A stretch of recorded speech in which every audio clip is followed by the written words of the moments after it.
Okay, looks like we're going. So start with our roll call. Good morning. Lorraine Combs. Here. Charles Menudo. Here. Vinnie Toronto. Here. Don Dice. Here. John Windsor. Here. Terry Casto is not here.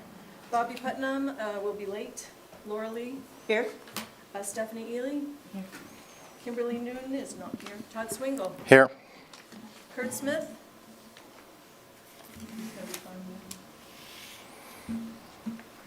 Do we have Kurt online? No, he's not. Not Okay. yet. Not yet? Okay. Barbara Wall-Scanlon. Here. And Eric Manez. Here. Okay, we have a quorum. Okay, thank you. Next will be approval of the agenda, and I'll ask for one change. We've got some time constraints on some of our presenters, so I'd like to swap section 6 and 7, take section 7 first. So I'd ask for a motion for approval of the agenda with that modification. Second. All in favor? Aye. All opposed? Passes unanimously. Approval of minutes. I move for approval of the minutes. Second. Motion and a second. All in favor? Aye. All opposed? Passes unanimously. Selection of chair and vice chair. So I will turn that over, Virginia, let you kind of lead that. We'll take nominations and, I We would, need nominations. no. so I'll make a nomination. I'd like to nominate Barbara for being chair. I'm not real reliable these days, but thank you. I'll decline. Okay. I would actually like to nominate Vinnie to be chair, because I think in the past he was, and I think did a fabulous job running the meeting, and, and I've enjoyed being chair, but I've got a pretty significant year as well for coming up, but Vinnie, you did a fabulous job on it, and so I would nominate Vinnie to be chair for the next year. Okay. Okay. I like that idea. Yeah, that's a good. Do you accept the nomination? Yes, I accept the nomination. Hearing no further nominations, I'll put that out for a vote for Vinnie as chair. All in favor? Aye. All opposed? Nay. No, I'm joking. I'm, Vinnie, you better work on getting your vice chair. thanks, Todd. You want to switch seats? No, I don't, should I switch seats? Yeah. Logan? That's at the pleasure of the chair. No, I'm not moving. I'm good. No, I'm joking. Yeah, we'll swap it. Let's, should we do the vice chair? Yeah. Real quick? All right. Floor is open for nominations for a vice chair. I'd like to nominate Dr. Windsor to be vice chair. I could, but I was having some thoughts about this recently, and it seems like that maybe somebody who hasn't had a chance yet, and somebody who might be new, and the Barbara was one of the thoughts. The other is Bobby Putnam, and the reason for suggesting some of the new people is to give them a little bit of a flavor, just in case, and more than likely you'll miss one meeting during the year, and somebody will have to step in for you and be the vice chair.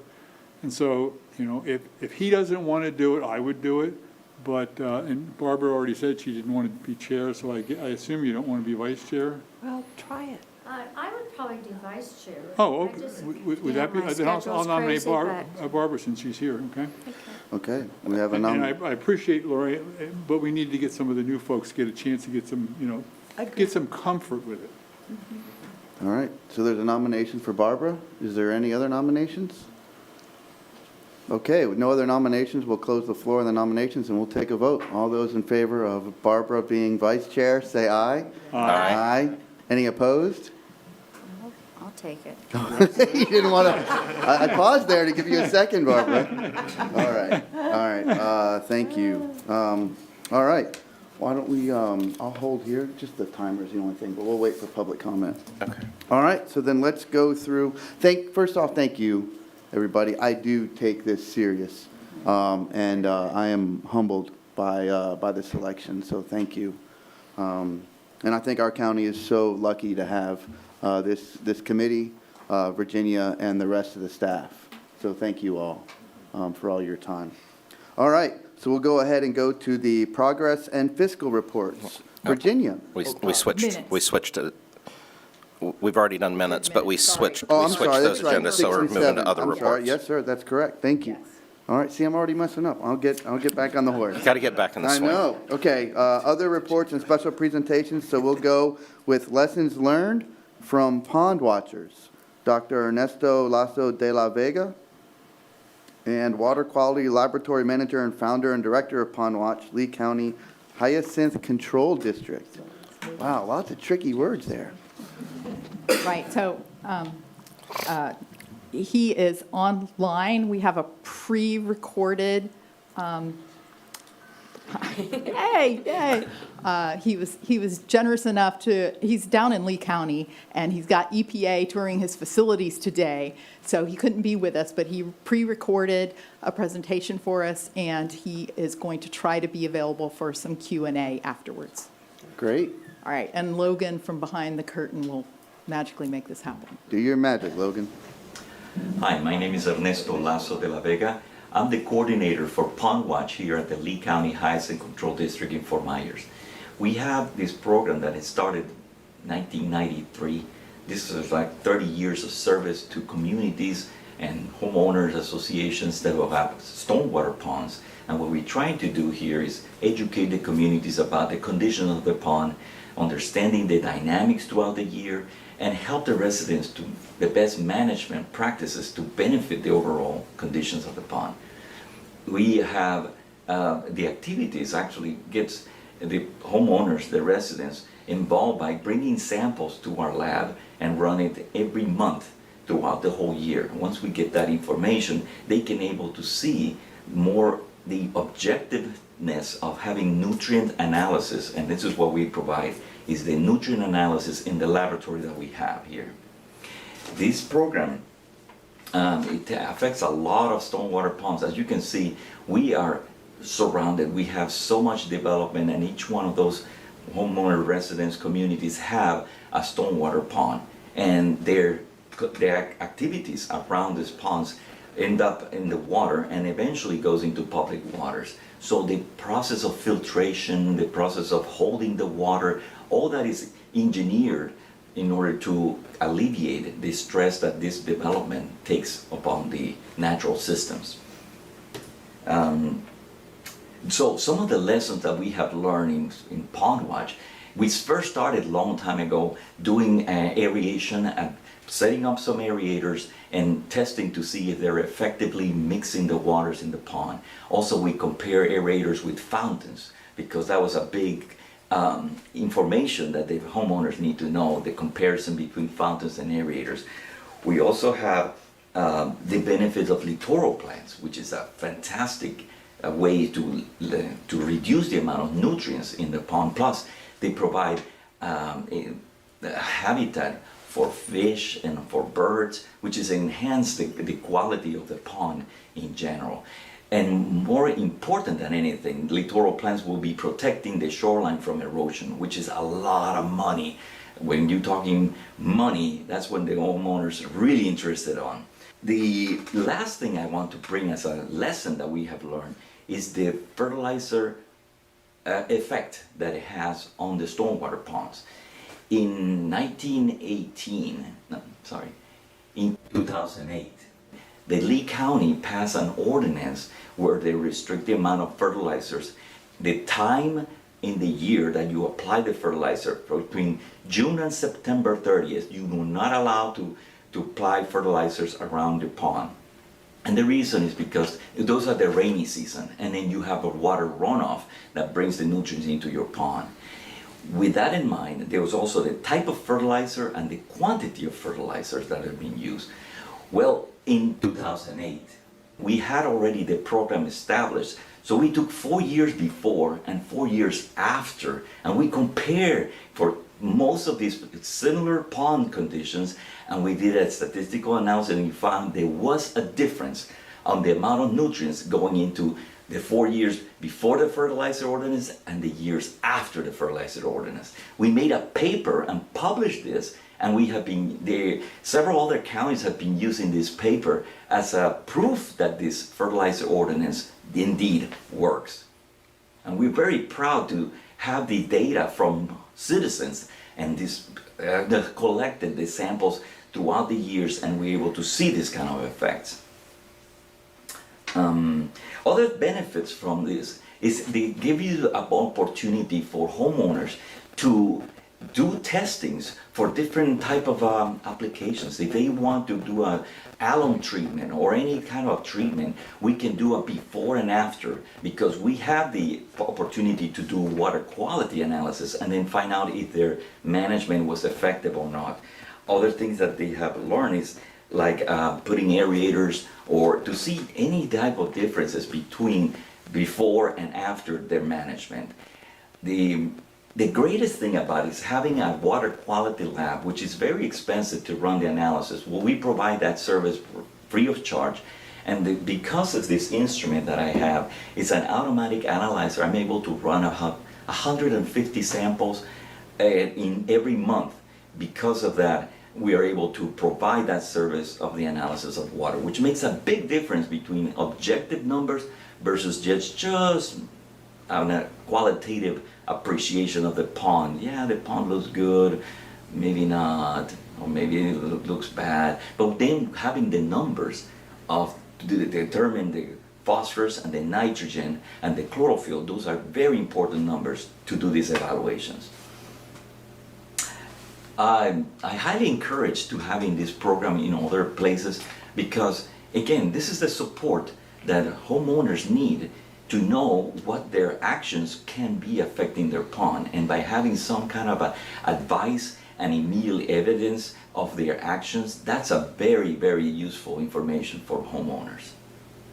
Thank you very much for this, and if you have any more questions, you can send me an email or contact me in the information provided here. Thank you. All right. Yeah. So I think, Terry, are we going to get a chance to ask Yes. Dr. Ernesto questions? He's online and should be able to hear us. Excellent. Dr. Ernesto, are you there? Logan. Hi, I'm having a little hard time in understanding because the sound is not so good, but go ahead and go ask the question. I'll be quiet. We need to talk into the owl. The owl. So speak loud to the owl. Okay. Stephanie? Dr. Ernesto, I was hoping to know what the results of the aerator in the ponds provided. Oh, that is actually a very good question. Thank you. Aerators have been fantastic tools that has been helping immensely the stormwater ponds. They were artificial. The stormwater ponds were artificial created. So we have so much input in there, and if we don't augment with the motion of the water, because that's the main thing with these aerators, the bubblers are just creating a motion of the water, so you're distributing, you're not accumulating nutrients in one particular spot on the pond, you're just distributing the nutrients, and then that alleviates the formation of these filamentous algae. And we have proved over and over, most golf courses, they know that, so they put aerators to begin with, and that's what we're finding a lot in these suburban areas. And I think, Dr. Ernesto, to piggyback on that, and then we'll take more questions, was there a difference between the fountains versus the aerator as far as the quality of the water? Oh, yes. In fact, that was another big question, because a lot of people want fountains, and we did the testing. We even do profiles next to the fountains in places, I mean, I'm talking geysers, and we were doing profiles to see if they destratify the pond. Fountains do not destratify, they just pump the water from the surface. In addition to that, but we're compared to the bubblers, who are actually mixing pretty well the pond. The bubblers are working 24 hours, where the fountain is just for a temporary time. The other thing that I'm constantly saying is that if you have a dry season and you're putting the fountains on, you're just evaporating water. So you're losing the water in your pond. And that's that's another side effect of fountains. They're pretty and they're, very expensive and nice, but it's not the mixture that we want to have in some of these stormwater ponds. You can have them, but add the bubblers for sure. Excellent, thank you. Any other questions for Dr. Ernesto? Charles? Yeah, so Dr. Ernesto, thank you for the presentation. I was curious on the study about the nutrient levels regarding the fertilizer ban before and after. So kind of a two-part question. There was a movement in the legislature to prevent local rule for that, and I don't know if they looked at your study when they were trying to make a decision. And also, was the levels of the nitrogen, phosphorus, were the levels statistically significantly different from before and after? Thank you for that question. Yes, this paper was suggested by one of my pond watchers, who is a scientist, who said that we have to present this because he looked at the data and says, yeah, there is significant differences. Not so much for nitrogen, which is a little tricky, but phosphorus and chlorophyll was significant. In fact, I think I sent a copy of that paper to be distributed if you want to get a hold of that paper. The University of Florida is conducting a test right now, pressured by the fertilizer industry, trying to not discredit, I don't want to say discredit, but trying to minimize the positive effect of the ordinance, because and I'm talking very freely here, because the ordinance has the intention of minimizing the use of fertilizers, which is not eliminating, but then minimize it and use it responsibly, where the University of Florida is trying to evaluate to how effective it was. I'll tell you what, I have enough evidence after that was done, and we continue doing other type of analysis. For example, the dry period that they say no, the ban, the blackout period. I have tested waters during that blackout period, and then immediately after, when they opened up now and people are fertilizing, and the nutrients go skyrocket. I mean, it's absolutely amazing the difference between the blackout period and the period when they are allowed to fertilize. And the homeowners now, they know that. So I present the data to them, and they're talking to the companies who are doing the fertilization to be responsible about that, because they see immediately the increasing algae, increasing nutrients. And again, this is part of, we don't want to alter more the ordinance as it is right now, but I think it's important to have this kind of evidence and to show to the homeowners, so they're the ones who are going to be tightening up the bolts on what they do around their ponds. Thank you. Lorraine? Yeah. Thank you for your presentation, Doctor. For counties or even municipalities that may not have the resources for an organization devoted to this, or a lab, how intensive is it? Is there any potential for the wastewater treatment labs to perform this testing, and how much of a burden would that be? Excellent question. In fact, I think that is a big burden, because running the lab for all the tests, it will cost one sample. It will take about $250 to run those tests for one sample. Now multiply that times 100, because that's what we get, about 100 samples every month. So it is a big burden. We assimilate that cost because we have the infrastructure. The lab was already in the Hyacinth Control District. I just expanded a little more the capabilities to do it as a support for homeowners who are paying taxes. Now, the other approach is like what you're saying about the wastewater treatment plants. I definitely would like to see something like that supported by the water treatment plants. They have already a lab that is certified. They can, if they increase their budget, they can probably add more samples. Now, the other thing is that the water treatment plants, well, if there's a capable laboratory manager there, they can actually realize that the waters that they're dealing, the nutrients are very low, but they can do it.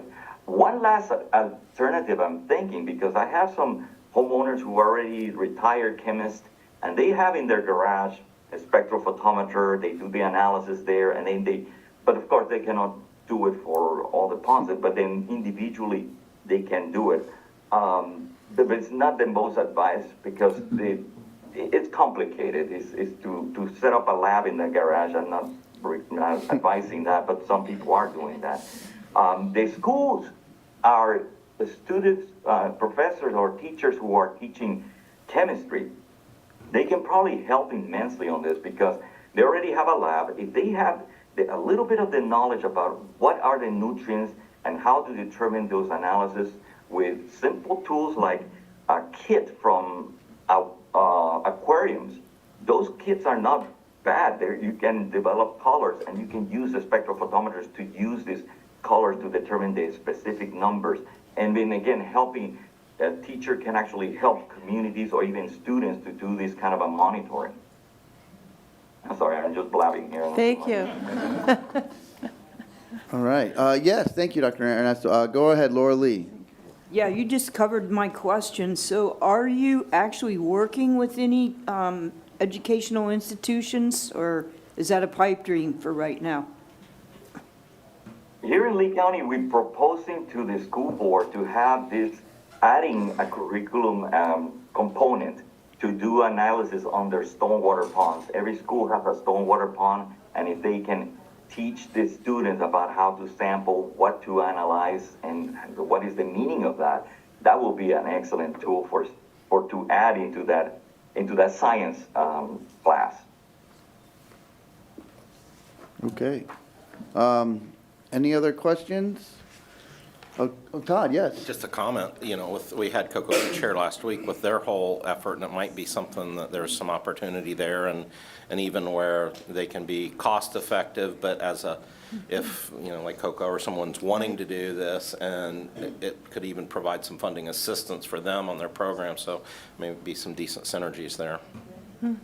Yeah, I was going to or ask the committee if we'd like to make a suggestion to Virginia to look into this. But in the meantime, Dr. Ernesto used the word "we" have this capability in his video, and so I think he's lending his ability to Brevard County residents too, right? In the meantime, Dr. Ernesto? I'm joking, by the way. Sorry, I missed the last question. Oh, no, you're good. I was going to say you were lending your capabilities to our county because in your presentation you used the word "we," and I was using it as the royal "we." But no, I'm joking about that. I think as far as your presentation goes, thank you very much for that. I think it was very eye-opening. And I know, Virginia, how many storm ponds? We did a calculation. HOA storm ponds in the county do we have? So we estimate nearly half of the 4,400 stormwater ponds are managed by HOAs. Okay. That's our estimate. Okay. So 4,400-ish ponds. So 4,400-ish ponds. So I think calculations rough in my head, that would have been $1 million if we sampled every single one of them. But I love Dr. Ernesto, and I think the board did as well. Some of his ideas of including the school board, looking at municipalities. So maybe we could ask Virginia and the staff to look into some of those and get back to us, because if there is some funding that is required to do that, that might be a good avenue. Real quick, Eric, Cole shares the same last name as you. Is he related to your brother? Mm-hmm. Okay, well, it's good. So will you ask Cole about this? No, I'm joking. But I think that would be interesting. All right. Okay. Dr. Ernesto, thank you very much for your time. You're very welcome. Thank you for inviting me, and I wish you the best with this project, absolutely. Thank you. Thank you. Yes, Lorraine. Can I just ask a related question? Not necessarily for the doctor, perhaps Virginia could respond, but the new stormwater regulations, do they address additional testing of ponds, or and how familiar are you with the implementation? I don't believe they include testing. They do require operation and maintenance. They require regular maintenance by certified people that know what they're looking for in inspection, but I don't believe it includes monitoring. Okay. And I imagine we're going to have some sort of presentation on that later on, or could we put that on our list so that we Yes. understand the additional regulations in that regard? Yeah, I have a taste if we have time for that today. And then the fourth presentation this morning is going to be Melanie talking about our plans for a pond watch program. So, Okay. Oh, yeah. great. Oh, Yeah. awesome. All right. All right, great. Then we'll go on into the second presentation, which is the role of floating treatment wetlands and reducing nutrient pollution by Steve Beeman, president of BMAT's Floating Wetlands. Good morning, Steve. Good morning. Thank you all for having me. Okay, I'll just hit my slides because Virginia said if I'm over my time limit, she's going to hook me out of here. Everybody wants to save the lagoon, and you guys are doing a better job than almost anybody in the state. Brevard County has done more than anyone else. But if you want to save the lagoon, the first thing you have to do is get the stormwater pollution out of the lagoon, keep it out in the first place. Floating wetlands are simply plants on platforms that the roots take up the nutrients out of the water and incorporate it into the tissues, and then we harvest the tissues and take them away from the watershed. You can put them in private ponds, neighborhood ponds like these. This one actually is in Lee County. You can put them in STA, stormwater treatment areas. This one is the senior center in Titusville. And you can see as the plants grow, they absorb nutrients. And once they get to a certain point, the plants stop growing. And as they stop growing, they stop absorbing nutrients. So we need to pull them out of the water, which is this slide, and we harvest all the biomass from the surface, what's called the shoots, all the shoots off the top. And then we roll them over and harvest all the roots. The roots take up the nutrients, store them in the leaves and the stems. So we harvest all those, and we leave what's called the meristem, the part of the plant at the beginning of the roots and the shoots. We leave that in the pots, put it back out into the pond, and it takes off. And within about 10 days, we're growing again. We're taking up nutrients and starting the whole process. We do this every 4 months. We come in, pull the plants out, pull the islands out, cut them back, harvest the nutrients, take them to the landfill where they have a biomass section. They let that compost, and then they use it for landfill cover. So everything is used, but it's taken away from the stormwater ponds and keeping it out of the estuaries. Birds like them. They use them quite a bit, especially the wading birds. We typically plant low grasses around the edges of these islands so that wading birds, turtles, alligators can get up on the islands, use them for habitat, and not beat up the plants that are in the middle, the taller plants, which are typically flowering aquatics or grasses or rushes. Brevard County has floating wetland projects in 29 locations. Brevard County Natural Resources has 9 ponds. Titusville has 7. Cocoa has 6. And the City of Cape Canaveral has 3. The cocoa ponds include 2 huge ones that they just put in that really needed to have some treatment because they're right on that sand ridge that goes directly through groundwater into the lagoon right across the street.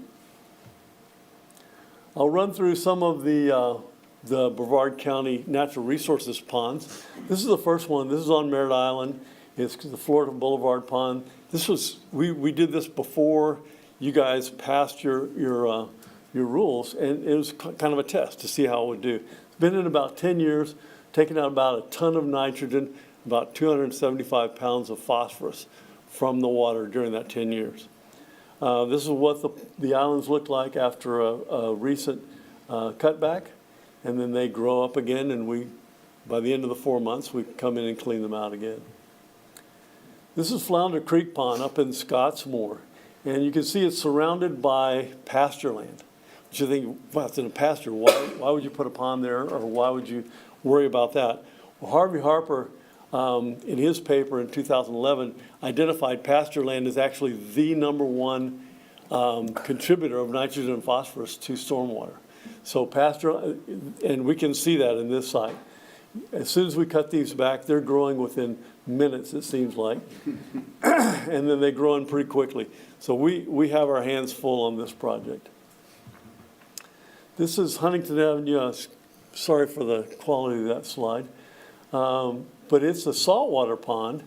And so on this pond, this gets backwater during king tides, during hurricanes. So it gets a lot of salty water moving in there. And so we use halophytes here, saltwater plants. And so we can't use the flowering plants. So we use mostly grasses. But they do a very good job. We use coastal cordgrass and seashore paspalum as our primary plants for this area. And it does a good job. On the left side of this slide, you can see our conveyor that we use to pull the islands out and clean them up. This is the largest one of the Brevard County projects. That slide is terrible, sorry. I'll move on. This is one where we were able to convince a floating circulator company to let us demo a solar bee floating circulator. Terry's going to talk about that in a minute. But we put 2 of these installations at the Merritt Ridge project, and we put one with a solar bee in the middle and the other as a control down at the other part of the pond. And it did a good job.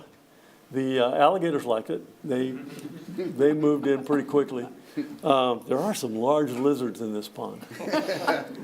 But we did that for a year, and then we decided to move it to another pond. But in the meantime, we have been testing this pond. We've taken about 2 tons of nitrogen out of this pond. It's a pretty big pond, and about 600 pounds of phosphorus.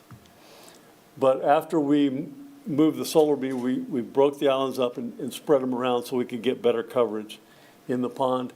That's after probably a month of replanting, and they grow in very nicely. This is where we moved the solar bee to, and the little dots you see there are the floating wetlands that we studied for a year, and then the 4 blue rectangles are the islands that we put together as strips and surrounded the solar bee in the lower one, and the control was up in the higher one. Dr. Sarah White from Clemson did a 3-year study at this site. And so Terry will talk a lot about that, but it's like Ernesto was saying about the aerators. Having circulation in this pond was dynamic for phosphorus uptake. Because what we're doing, this pond is about 14 feet deep. We're bringing the nutrient-rich water off the bottom and bringing it into contact with the roots on these floating wetlands, and they just exploded. It increased, I'll steal a little bit of Terry's thunder, increased our phosphorus uptake by about 227% in that year, first year. This is what they look like. This is the solar bee. This is when we first installed them. And then as you can see, they started growing pretty quickly and really took off. Dr. White published a paper in the 2021 edition of Water Journal. I can get anybody that wants a copy of that paper. And it was a really nice paper. After the study was over, we broke them up again like we did at Merritt Ridge and spread them out, moved the solar bee to a more central location in the pond. And you can see this pond has a heavy nutrient load, so it grows plants rapidly. Lake George at Kings Park. God, can you even see that? Sorry. This again is salty. It's right next to Sykes Creek, so every king tide, Sykes Creek water gets into this pond. And so it's salty again, and it grows grasses very well, and even some things like some broadleaf weeds that come in, and we take them out every 4 months. This is Broadway Boulevard in Sharps, right next to US 1. It's a small pond, doesn't do a lot, but it's nice. It's close to the highway. People get to see it, see what we're doing, so it makes a statement that way. And it does grow plants fairly well. This is the Fairglen Elementary School pond. Unfortunately, there's a source upstream that brings a lot of duckweed into the north side of this pond, but we generally are able to clean that out by competing with the nutrients, especially nitrates. Duckweed feeds off nitrates. So we clean out the nitrates after a while and get rid of the duckweed, but it's sort of a recurring problem based on what's happening upstream from this pond. But the plants grow well here, and you can see the grasses are doing fairly well. This is the smallest one we have down in Melbourne Shores. It's actually in the middle of a county park. We only have, it's a 1 acre pond. We only have a couple of 1,000 square feet, and it does grow very well. In the 8 years since we started this, these floating wetlands have prevented about 25,000 pounds of nitrogen and about 4,200 pounds of phosphorus from getting into the Indian River and the Banana River estuaries. So that's it. Did I make it? Okay. Awesome. Thank you, Steve. Yes, Laura Lee. So, after the 7 million gallon sewer spill in Titusville, you came and put mats in Yes, we at did. the both ponds. Right. When you first put them in, it was like a science fiction movie, how fast the plants grew. It was like in a week, they were this tall. Are you seeing a reduction now have the plants helped? Actually, we are. We just harvested those about 2 weeks ago. And like you said, the first time they were Jurassic wetlands. That was just huge. And now it's starting to taper down some. Now we put in, because of the consent agreement, we put in 10% coverage in those two ponds. Typically, we use 5% coverage. So that's about 2,000 square feet of wetlands per acre of pond.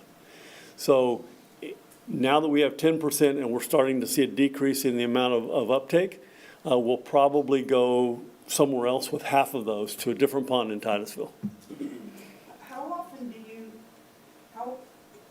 how many times can you trim the tops and the roots before you have to replace the pots with new? Can you get 4 or 5 times, or? We actually, by leaving the pots in the mat, we don't pull them out, and that weakens the mat. I mean, if there's a weed, like a cattail growing or something, we will take that out and replace it. But by cutting it above and below, we leave that in there, and that lengthens the life of the mats. The ones that we've used, we just now have swapped out our old mats for new ones in most of the Brevard County ponds. We're doing Wickham Park this week, actually. And so this has been 8 years. They've lasted 8 years. The new mats are made out of high-density polyethylene. We expect 10 plus years out of those. So it's a long-term, well, for us, it's long-term. So what about the pots, the plants themselves? They stay the whole time. They stay the whole time, Now, the whole 8 years? we have two versions of pots. For some people, especially university researchers, seem to like the biodegradable pots. It's made out of a plastic called Danimer, and it biodegrades. We actually put some in a project in Titusville. Some are polyethylene, which we reuse over and over again. These Danimer plastic pots, we want to pull them out and you can take the whole plant with the pot and plant it in the ground for a littoral planting. And so you just plant it and it goes away. The ones we did in Titusville at Brooks Landing, which is a private development, we put in about maybe 10,000 of the biopots, the Danimer pots. And as we're testing it this year, this is the first year for that project, and as we're testing it, you can see the pots are slowly starting to dissolve.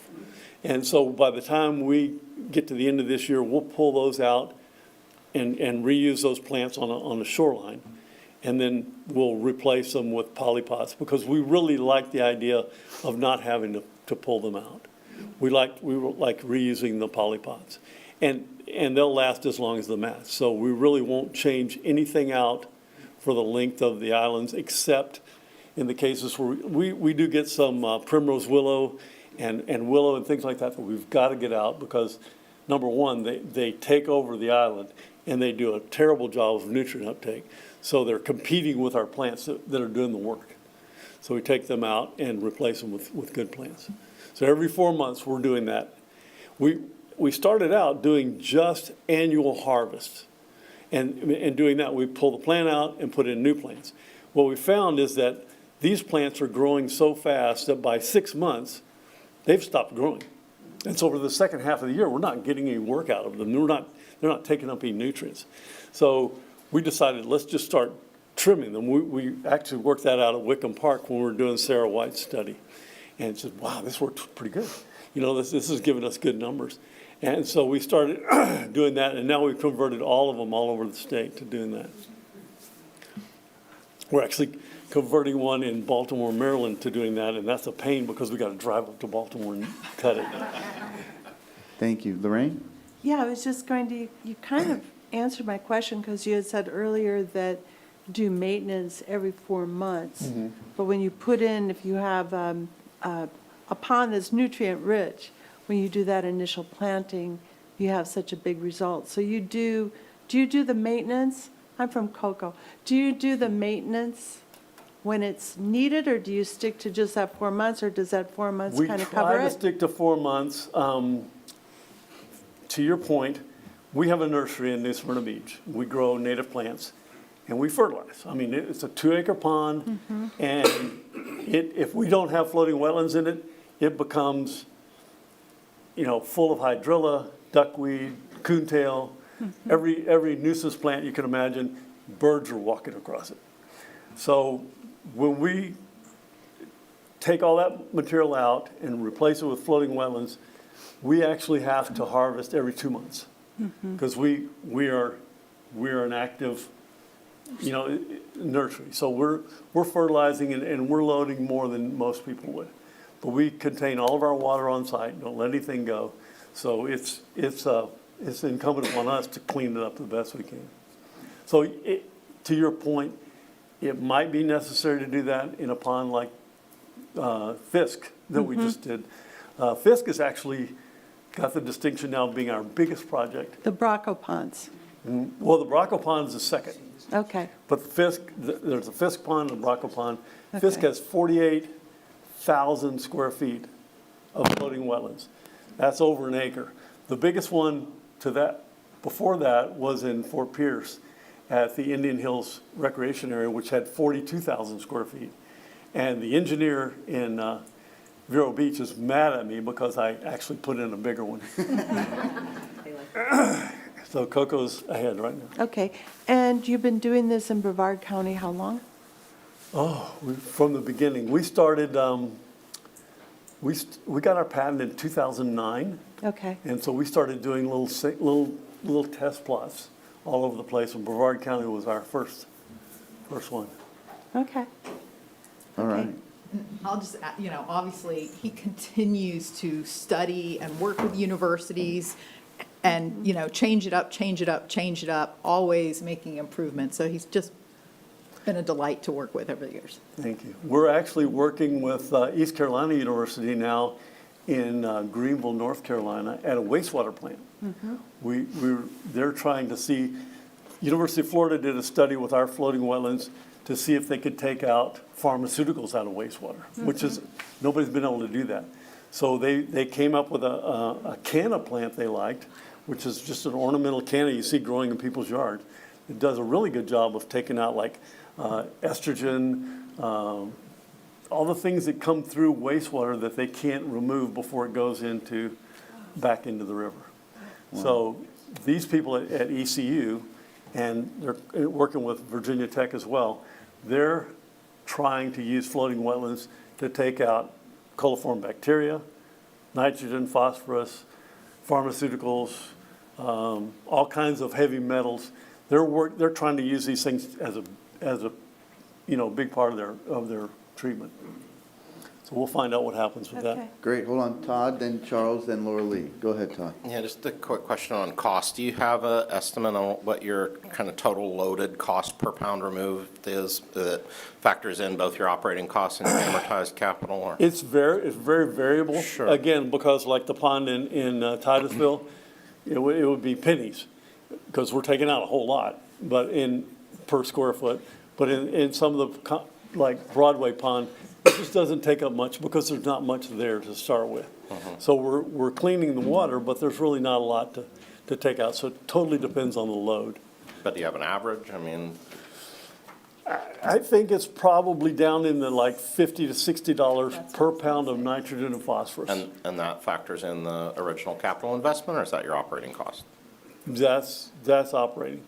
Okay, and so then your capital investment. But I mean, that includes the capital. Oh, okay. That's over a 5-year period. Gotcha. So if it Okay. includes the capital investment and then maintenance for 5 years. Okay. That's an average. It varies. Great, thank you, Steve. Charles? Yeah, thanks, Steve, great presentation, learned a Well, lot. thank you. How does Sure. Brevard compare to the deployment of BMATs to other counties? We are spread all over the place. We actually did a lot of work down in southwest Florida early on in 2008, 2009, 2010. We worked with Ernesto on a couple of projects. But Brevard has always been focused because you guys own the Indian River. I mean, it's yours. And so that responsibility has been taken seriously here, and so you've done more here than anybody else. Volusia County, where I live, unfortunately hasn't done much at all. We've got a few little projects like DOT ponds and things. It's okay if I ask one other question, is that, have you done any water chemistry before and after the BMATs? We have, Okay. and again, I like his program. We did water chemistry at the cocoa ponds, Braco and Fisk, the two big ponds. We had that done, we looked at it, we looked at the nutrient loads. The problem with water chemistry is that it's expensive, and it's today's numbers. It's a snapshot of what's going on at any one time. When these guys, when Virginia started this, they actually put auto samplers out at several ponds and monitored for a long time so they could actually look at trends. And if you were to look at that data, you'd see that if you were to take your water sample on this day, it might look pretty good. And on this day, you're loaded with nutrients. So you've got to take that with a grain of salt. I participated last week in a webinar with the National Algae Association. And their goal is to come up with ways to clean nutrients out of the Mississippi Basin before it reaches the Gulf of Mexico and forms like a 5,000 square mile dead zone in the Gulf of Mexico every year. So I was one of the presenters to that, but there was another guy who talked about new satellite technology that they have that allows them to give you real-time data on nutrients and chlorophyll A and things like that you're sampling for, but you can pull it up on your computer and say, okay, what's it like today? What's it like, what was it like last week? And so that, it's not as good as actual physical samples, but it's a whole lot cheaper. And it's something that you could actually plug in the whole Indian River and look and see where your hot spots are and say, okay, we got to do something here, or you got to do something there, or this spot's fine and we're thinking about spending millions of dollars here. Let's not do that. We don't have to. So I thought that was one of the best presentations of that conference. So yeah, that Mississippi Basin covers 41% of the United States, and it's all growing corn, and they're all dumping nitrates and phosphates in the river. So Brevard County's in great shape. All right. Laura Lee? I think you mentioned hydrilla, but I didn't catch the context. So if you've gone into a pond that had a lot of hydrilla, I guess you would have to physically remove it, but once you put your plants in, do they help control the hydrilla and keep it from coming back? Yes. I'll tell you how we did our pond at the nursery. It was the water column 8 feet deep, 2 acres, wall to wall, top to bottom hydrilla. We actually had to treat it. We actually had to have a company come in and treat it over a 2-month period, a little bit at a time, because we didn't want to have a fish kill. We wanted to slowly take it away. And so knowing that we were actually going to release all the stored nutrients in that hydrilla. Once it was all gone, we immediately put floating wetlands in there. As soon as the treatment was done, we put floating wetlands in there, but the water still turned green. There was a lot of phytoplankton because it was full of nutrients. But we didn't get to the point of hydrilla coming back or filamentous algae. The plants grew fast, but as doing though, they competed with the nutrients in the pond, and eventually the water cleared up, the phytoplankton disappeared, and so the macrophytes on the islands successfully competed with the algae for nutrients. And that's been the case. And we'll notice, like, if we go 3 months, 4 months without harvesting hours because we're busy doing work that pays money, we actually start to see a little bit of algae coming back in. So we go in, harvest it, and it goes away. It takes a while. I mean, it's not like an instant thing. And it's not like these floating wetlands are killing algae or getting rid of algae. They're just out competing it. So during that, algae has a short life cycle. So during that time, it outcompetes it. We have, little fragments of hydrilla around the edges of our pond, but it's certainly controllable. All right. Okay. Laura Lee. Saltwater. Have you done any work at all with with your floating mats, like at the end of a canal in Cocoa Yes. Beach or something like that with your grasses? Sykes Creek. It Okay. lasted about 2 hours. Oh, yeah? Manatees ate them all. You'll have to put fences around them, but Well, that's the thing. We gave them a salad bar. And so, now we did send some up to Massachusetts where they're actually using floating raft culture of oysters, which is something that Brevard County's also done, to clean up the water. So they have these floating rafts of oysters, and what was happening is they were having high nitrogen. This is out in the sound. They're having high concentrations of nitrogen, so they put some bee mats out there with Spartina alterniflora, which is a common coastal saltwater grass, and that did a good job. And so they put it in the middle. What happened, unfortunately, was that these mats are also very good at attracting barnacles and mussels and things like that, which then attach themselves to the mats and they just curled under.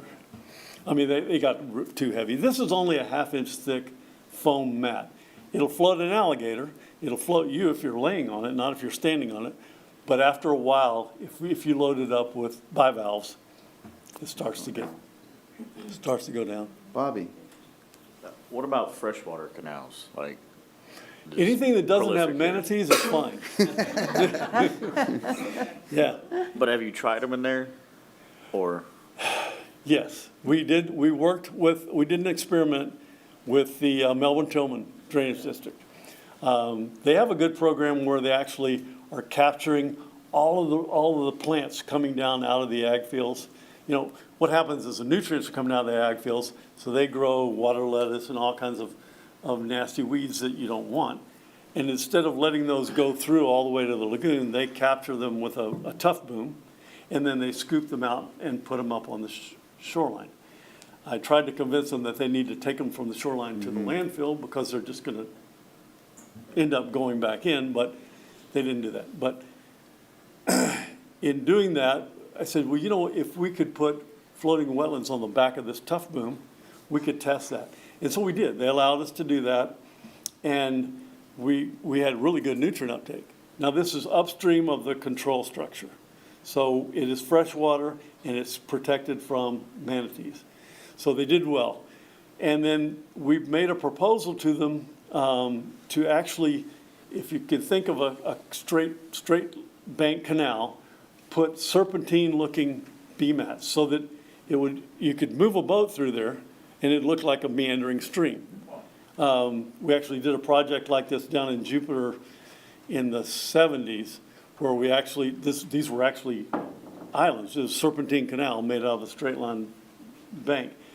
But in this case, the roots would hang down, and almost all the water would go through the roots. They approved it, but they didn't have any funding. So we haven't done that. We're going to still try to try to pull that off. The approval's still on the table, so we'd like to do that.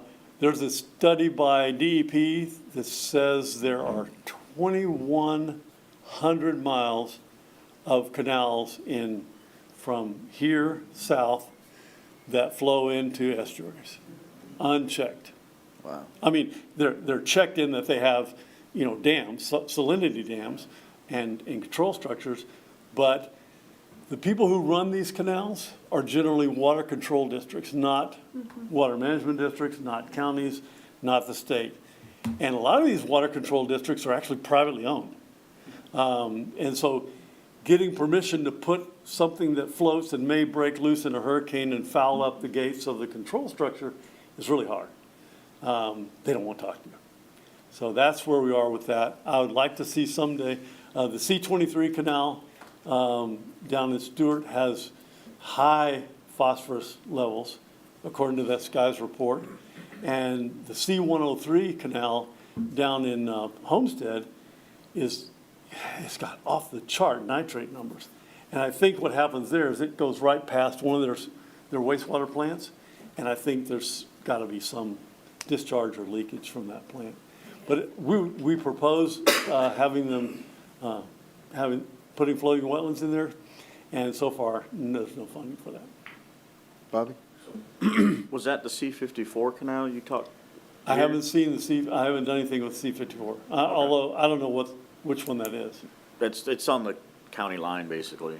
in the Between Indian River. Brevard and Indian River? Yeah. I would love to get in that canal. All right, I was wondering if I know that's the one exactly you what were. you're talking about. Yeah. And Yeah. so, now, the map, you said Serpentine, was that along Yeah, the for example, edge? if you could take a mile of this canal, which is not much in this many Yeah. miles of canals, and place something that looks like a semicircle attached to one shoreline, move down and now put another one attached to the shoreline on the opposite side. Sort You of keep doing alternate, that. So now, you could still drive a boat through there for water control reasons or whatever. But you would, as the water flows, it's basically going through, almost all of it's going through roots on these floating wetlands. And they go up and down with the water levels. And then the big deal is, how would we secure them with a Hurricane Andrew coming? And it's something we've worked out some ideas for, but no real ironclad solutions that will convince the water control districts to let us do it. I'd be curious too to see the impact on the shorelines. Because I know I was just recently down in St. Lucie, and I was talking with the Army Corps there, and that's their big issue, is now they got all these bigger and more regular boats going through, and their banks are being decimated between that and certain invasives. On C-23? That's the big one, With the the dam? Cross-Florida Barge With Canal. Yeah. Yeah, that's C-23. So I'd be curious to see if that also could maybe have a positive impact on the, Yeah, I mean, we would love to do that. We've put these in places that don't have manatees, in areas like, what's the place in Ohio that burned, Cuyahoga? The water burned in Cuyahoga, it's so polluted. So we put floating wetlands up there, and it was in a boat canal. And so it buffer the waves, and the plant still grew. Nice. All right. Okay. Steve, thank you very much You're very for your welcome. presentation. Thanks for inviting me. All right. So now we'll go to somebody who Steve didn't want to steal his thunder. We'll go to the benefits of solar-powered lake circulators with Terry Williamson. Sorry, I was going to see if I could share. And I had a question about the solar-powered lake circulators that I was going to wait to ask Terry. Well, hopefully I have the answer. If not, we'll figure it out. Well, ask Steve. We'll ask Steve. All right, very good. So Virginia told me that I had an hour and 30 minutes to talk, so I intend to use every minute of that. Excellent. No, We'll I'm cut just you off. I'm just teasing. So first, let me just say, his passion is contagious, and I love the fact that we're using, and no disrespect, but the simplicity in using the complex plant physiology to remove nutrients in our area. Like, I just really enjoy that. There's no big excavators or that kind, we're just getting down to the nitty-gritty of using these plants. So I am Terry Williamson. I work for this young lady right here in Natural Resources. I am actually in the stormwater section of things. So I am a biologist by trade, and I want to talk to you. What I want to do is I want to dovetail what Steve talked about and kind of take it a little step further and just getting a little bit more from what Steve's doing using a particular device, which we'll talk about.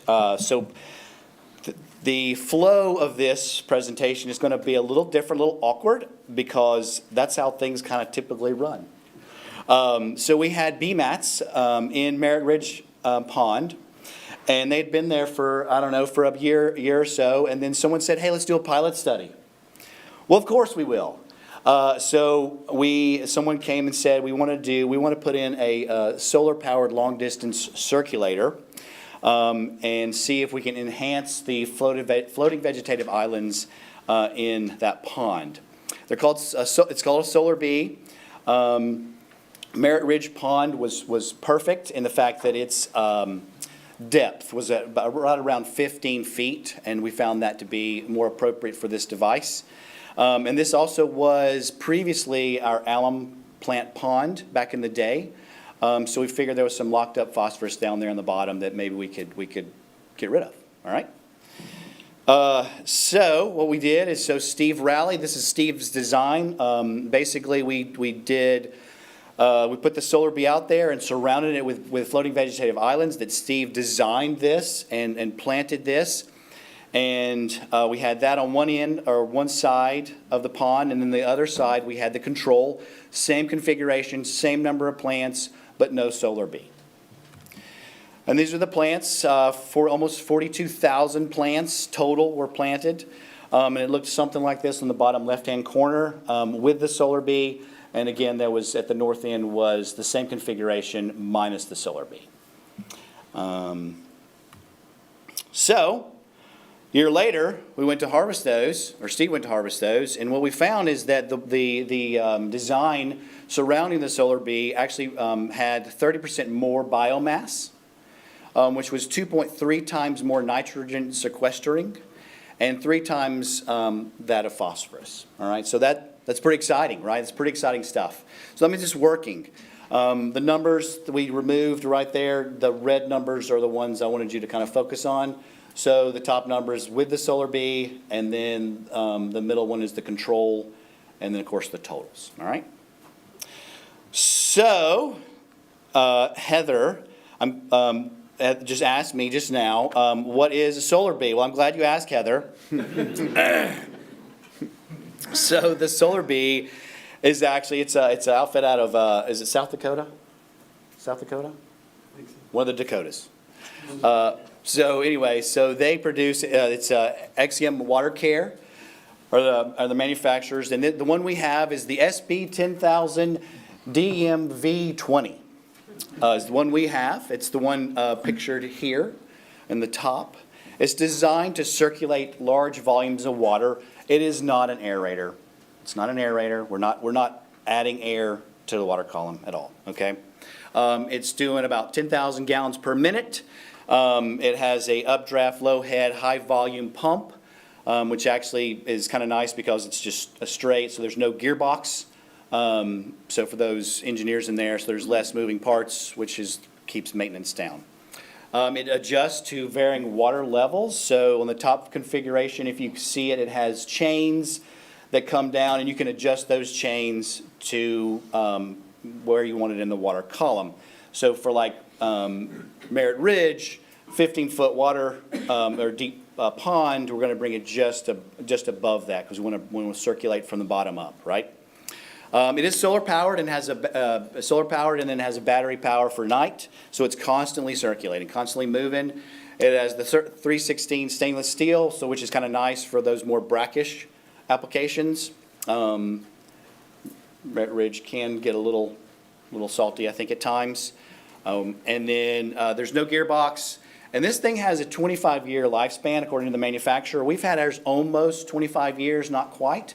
And all we do is a one-time annual maintenance, and we're off and running. So so far, it's been holding up great. We do have a service program that we partner with for the guys in South Dakota. It's called the Beekeeper. That's kind of clever, I thought. So anyway. And so this is kind of the nuts and bolts, so just bear with me. This is a crude drawing that I didn't do, I just stole from the company. So at the top is, of course, the solar bee, and it's pulling up water from the bottom, collecting some nutrients, and circulating that up to, in our case, the top of the water where those plants can actually get to those nutrients and soak that up, all right? So direct flow up through the channel, and then which also then cause induced flow from the surrounding area, so it's a constant pulling of water and nutrients from the bottom to the top. There is some dissolved oxygen mixing, especially about the deeper ponds where that thermocline, so there is going to be some oxygen mixing, but again, this is not adding oxygen, this is just simply mixing it. So yeah, we have both horizontal and vertical circulation patterns that are created for improved nutrient removal, right? Okay. All right, and so that was in Merritt Ridge, stayed there for a while, and then in 2018, we picked it up and said, hey, if it works there, let's try another pond. Let's try another little filthy pond.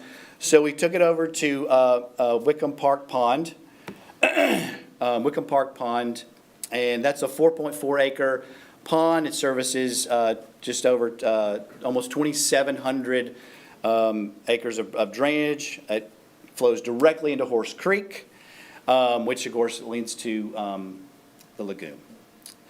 So we moved it over there, and Steve already kind of covered the drawing, the configuration for for how we set that up. A little different, but the bottom left is where we set up the solar bee, surrounded on the left, on the east and west with our bee mats, and then the control was, of course, north of there. Again, 24,000 plants were installed, and this is the kind of configuration, a little more variety because it's fresh water. We actually got a little crazy, and Steve put some really beautiful plants, native plants in there that really were attractive. Since that is a park, it was kind of nice. So what did that produce? So, let me back up, sorry. So, again, beforehand, Steve typically goes in there and looks at what is the nutrients of the plants he's putting in there as little babies. So these red numbers are the percent nitrogen of what was installed. So that's the tissue nutrient composition analysis. And they were installed in April of 2018. And then you can see the progression, green, green, greener, okay, as they're supposed to do. So then a year later, what do? We come in, Steve harvests these, and then again, we see a difference. There's like 11%, 11, 13% increase in nutrient removal from the plants around the solar bee versus the control, and then a more nutrient removal from as far as phosphorus goes. I think it's like 22, 23% removal of phosphorus from the control, or from the bee mat versus, or solar bee versus the control. And the numbers are represented there as before in red. So yeah, so just a quick summary. So it's all about the tissue. It's all about the tissue. We're trying to enhance the removal of nutrients from these plants. The water column mixing is clearly kind of showing that we're enhancing the rate of nitrogen and phosphorus removal from the water column. And then the harvesting piece, the harvesting piece is critical because there's a lot of outfits out there that are putting out products that they don't harvest. That's just recycling. We really want to harvest these. That's what Steve's program is doing. I also want to refer to, Steve did it, but I also want to refer to, did you make a copy? Oh, sweet. Oh, okay. So we'll get you this paper. Yeah, so Sarah came down, did a 3-year study on our Wickham Park Pond related to the solar bee and bee mats, and had this published in Water. She's out of Clemson, so we're pretty pleased with that we could contribute in that way. So, Any questions? All right, Yes. thank you. How much? What are the costs of one of these units? Yes, so great question. So I don't have current, with inflation. We purchased, so back in the day, the Solar Bee was 42,000 and change. Because it was a pilot study, we got it for the steel of 32,000 and change. But, with a 25-year lifespan, I calculated that that's, an additional, if you just look at the cost, you're looking at just under $10. If you're looking at Merritt Ridge numbers, you're looking at a cost of about $6.50 per pound of nitrogen for the addition of the Solar Bee. And that's just counting what it can remove above what Steve's doing, of the span of the equipment. But good question. All right, Charles, yes. Yeah, two-part question. Is there any muck in these ponds? And if so, does the circulator help to break that up, draw it up, and get into the water column? So, we haven't studied that specifically. A lot of our ponds do have a muck layer, and I think we are seeing some, because of our phosphorus numbers in the Merritt Ridge Pond, I'm thinking it is kind of drawing that up and providing it for the plants. But I don't have like solid concrete data to support that. It's just a hunch.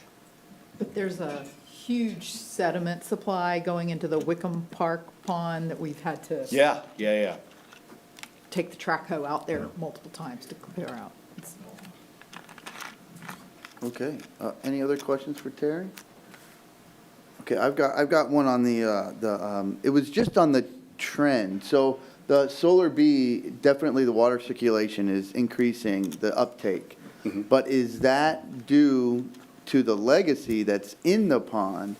And so as it's continuing to run, are you still seeing that large increase of uptake? Or is that just pulling what's been at the bottom for a while? In other words, are there studies that have looked at the uptake over 6 months, a year, 2 years? Same So area? Sarah's paper goes over 3 years. Okay. So that would probably help with that. And so the answer according to that would be supporting yes on that.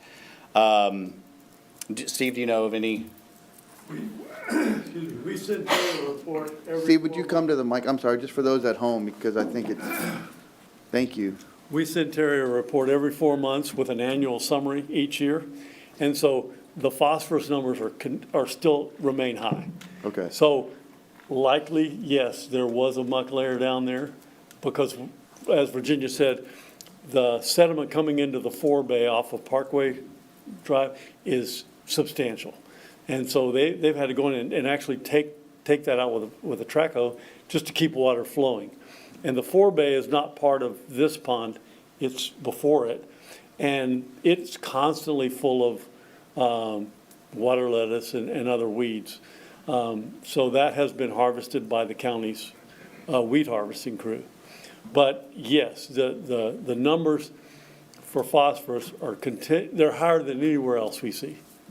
Because the Solar Bee is continuing to bring phosphorus high water up to the surface. And then, like you said in Sarah's paper, so the numbers at the beginning were around the same they were at the end of the 3 years? I don't know that they're the same. Okay. I think the numbers at the beginning, we had it concentrated right over, sitting on top of the Solar Bee. Yeah. Now we've got it. Yeah. And the Solar Bee says that it will affect 25 acres of water. So you could put a Solar Bee every 25 acres. But this pond's only 4.5 acres. So even though we were here and our control was over there, we were probably having an effect over the whole pond. So we decided, when Terry had the beekeeper guy, just move it out to the middle of the pond. And now we've got islands all over it. Great. So it's a little bit different, but we still, the phosphorus numbers out of that pond comparatively per acre are higher than anywhere else. Yeah, I think that the piece too is, so you have to remember too, we've had it for under under a decade, right? So it was a Mid-Merritt Ridge under controlled circumstances, and then we snatched it out of there and put it over to Wickham. So I think some more data, to answer your question, I think more data is needed. So we put it over in Wickham and then had it in the configuration that Steve and I showed you in that controlled situation. And then as soon as the experiment was over and you know, then we have, there's a management piece, right? So we have to we move the solar bee more in the line of fire of where the water's trailing, and then spread out the bee mats, so that there's a maintenance piece involved there too. So I think over time I would expect to get more solid data to support what you're asking, I think. Just because I'm thinking, like, if you put it in a pond for a year to get all that legacy load, and then you move the solar bee to another pond, you know, is that maximizing your overall look because of that legacy load Gotcha. being pulled by the solar bee? It was just a data question. Yeah, and it's an interesting question. Certainly an interesting question. I mean, we did target ponds, specifically the one at Merritt Ridge is kind of we knew there was some phosphorus at the bottom, right? So we're trying to look at that. And then Wickham, we know, well, it's got a direct connection, right? It's right there. Yeah.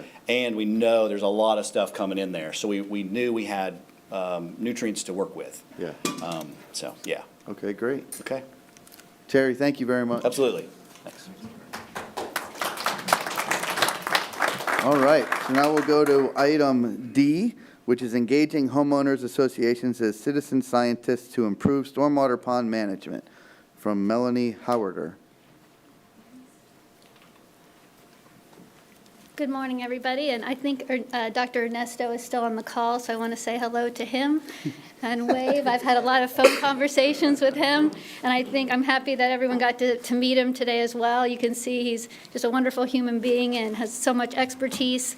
And one of the reasons we were so excited and appreciated how willing he was to come and make this presentation for us today and be available is because his Lee County Pond Watch program really is the inspiration for what we're going to be trying to accomplish with our new Sorrel education campaign targeting homeowners associations and working with them and engaging them as citizen scientists to improve stormwater pond management.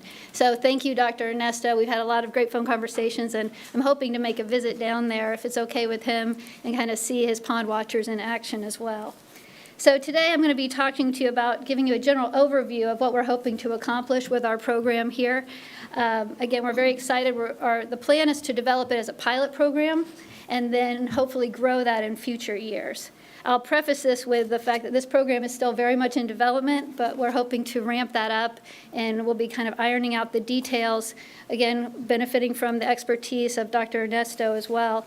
And we hope to begin implementing this program in October of this year. So we have ambitious goals, and we're very excited to get started on this. So this is Sorrel Project Plan number 246. It's included in the education section of the 2024 plan update. We've also applied for supplemental grant funding, and we received additional funding through the IRL National Estuary Program.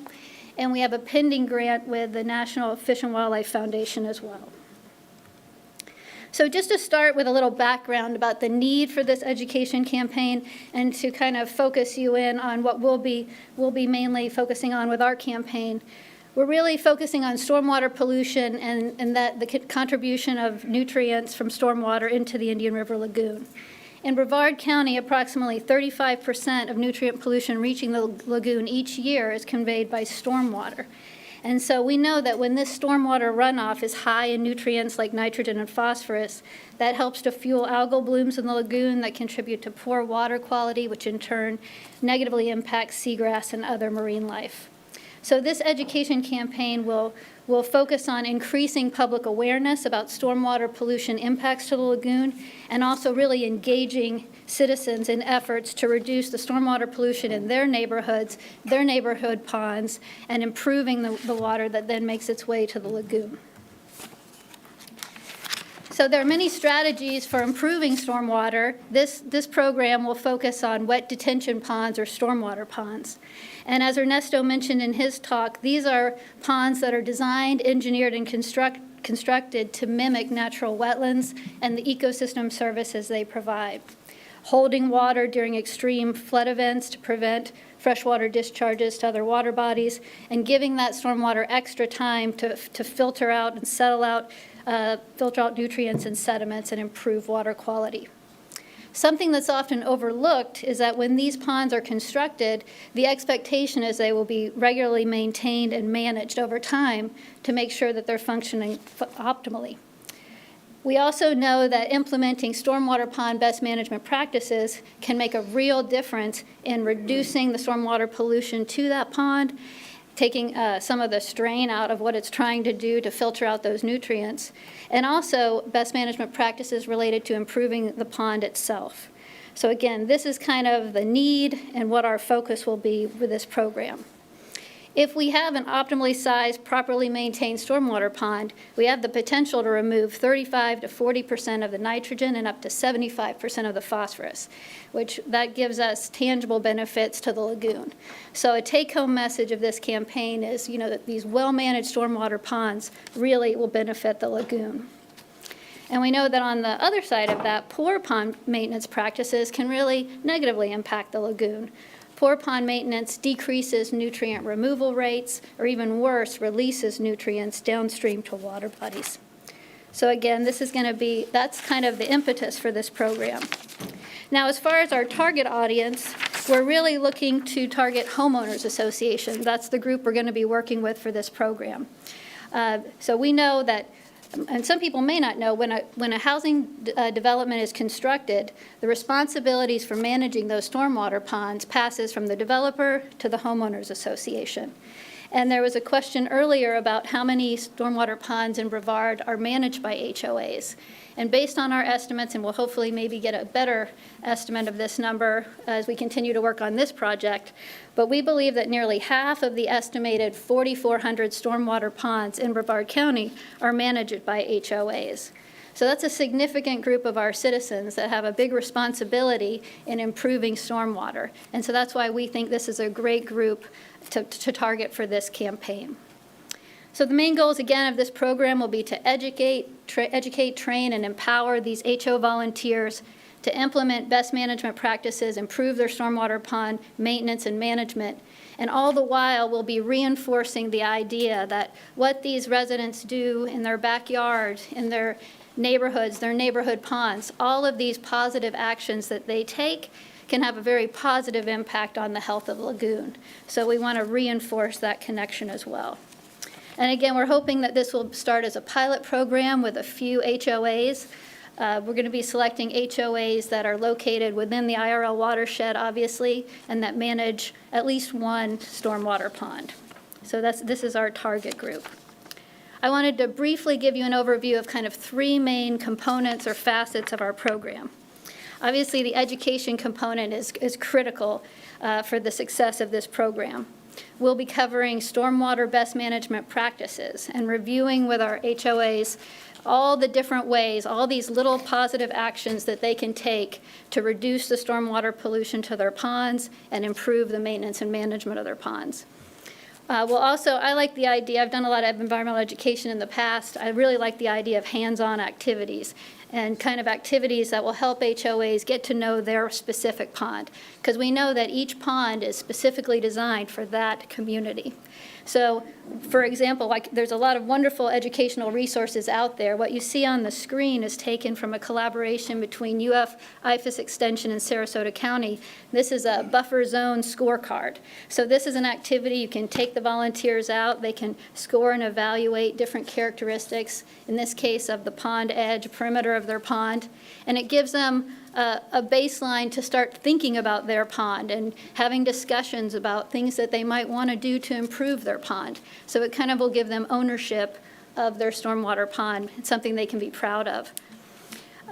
It's very important that we measure the success of this education campaign, and we'll be using surveys.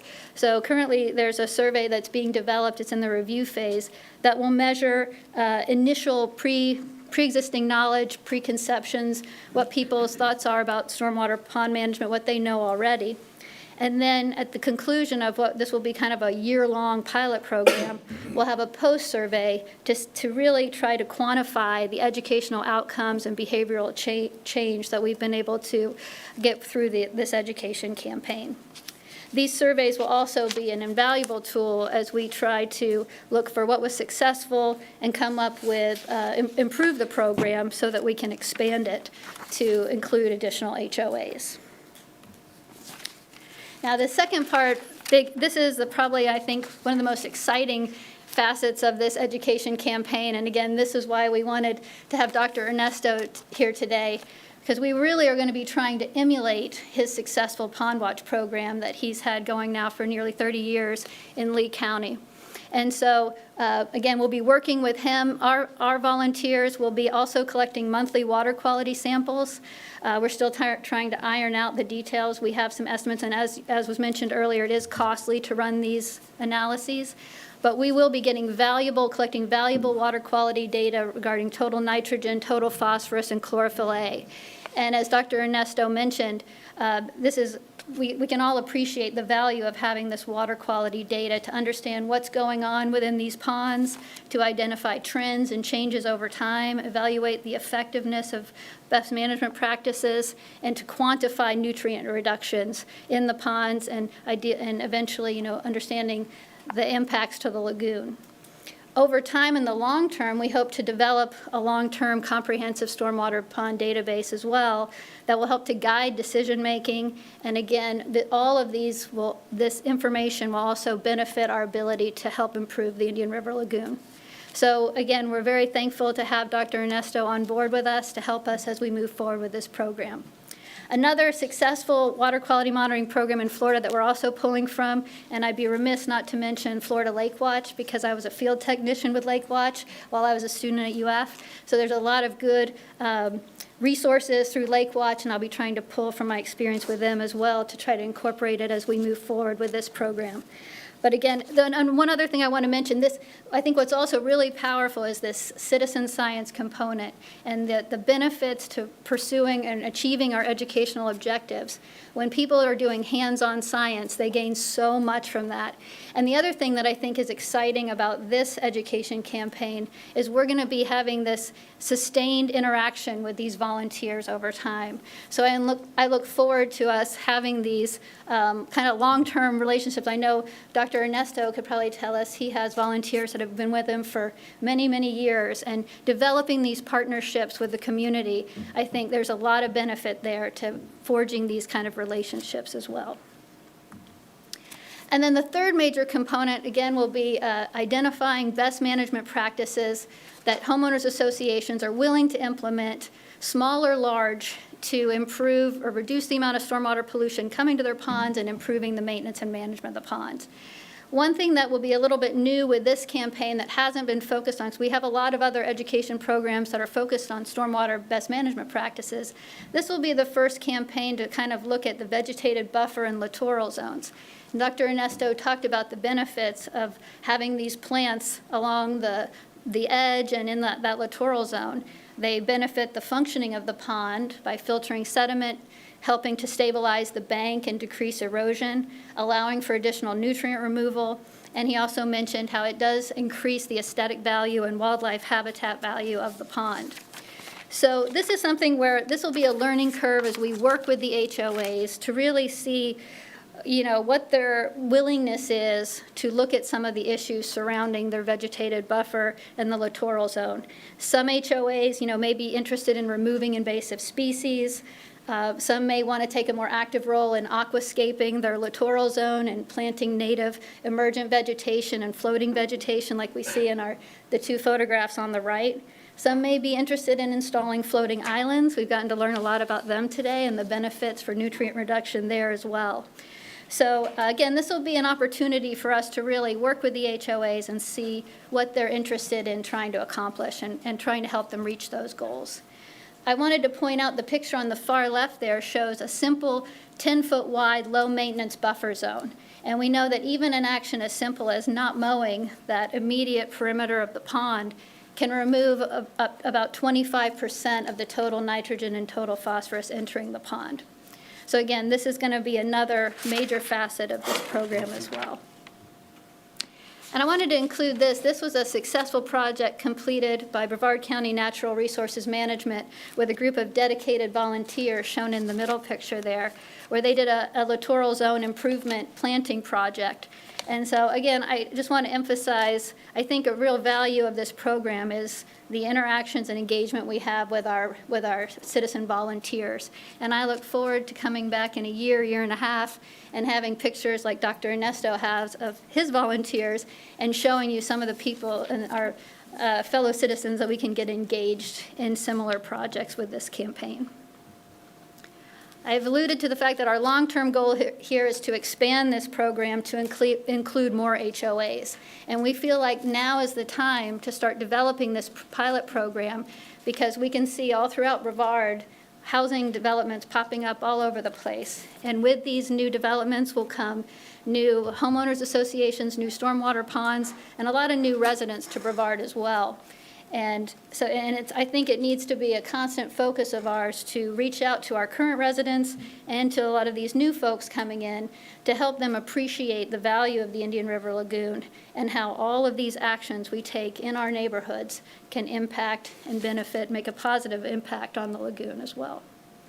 Also, I wanted to mention in conversations with Dr. Ernesto, we've talked about reaching out to school groups, and I know that came up in conversation. We had the speaker from Cocoa Beach High School, and I know that's something I would be ecstatic as well to have this program move in that direction as well in the future. And it is another possibility we've thought about in terms of water quality analysis, partnering with schools and maybe local colleges. So if you're watching this, if you're an HOA watching this presentation and think you might be interested in joining the program, we're going to probably be reaching out to try to recruit HOAs. Again, a prerequisite is that you are an HOA within the watershed, within the IRL watershed that manages at least one stormwater pond.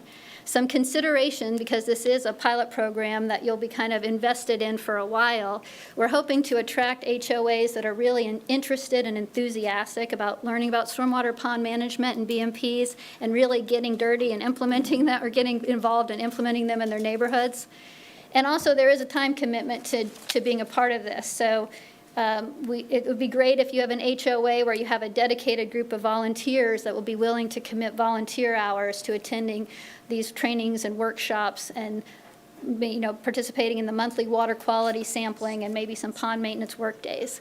So if you think your HOA might be interested, you can please email us at the irlproject@brevardfl.gov or give us a call at Natural Resources. And I'm kind of compiling a list right now of some interested HOAs that I've already had reach out. And then I hope that by the end of the spring, early summer, we'll be kind of reaching out and narrowing down the HOAs that will be able to participate in our pilot program. All right? So again, thank you very much, and I'm happy to take any questions. All right. First off, Melanie, welcome to the team. Thank you. Yeah, excited to have you. Thank you. Anybody have any questions for Melanie? Okay, awesome. I had one question. How many HOAs are you looking to be in the pilot program? So we've kind of bantered around the numbers 3 to 5 HOAs, but Okay. I know Virginia wants us to aim high, so we might aim higher than that.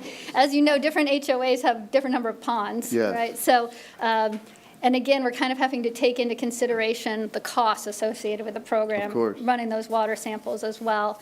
But again, 3 to 5's been the number we've kind of bounced around, Okay. but we Well, can then- aim as high. Then we'll just put this out in the universe. The first 5 HOAs to reach out will get accepted. Everybody else, you're sorry. So hurry, call us. Yeah. I guess a question along with that, Melanie or Virginia, is there an option to include a municipality stormwater treatment plant to see if they would help us with some of those water quality analysis, again, to get them involved in the process early? You know what, that's a great idea. I'm going to write it down, and I'll add that to our planning to see. Because maybe that says where our HOAs, where we specifically target, Lorraine up in Cocoa, if Cocoa was interested, or the county or the cities. Yeah, that's a great idea as well. And again, really open, nothing's off the table at Yeah. this point, so I appreciate and Okay. welcome any ideas and suggestions. Great, and I love the fact that you're doing pre and post surveys. With any education campaign you do, you've got to gauge where you're going and where you can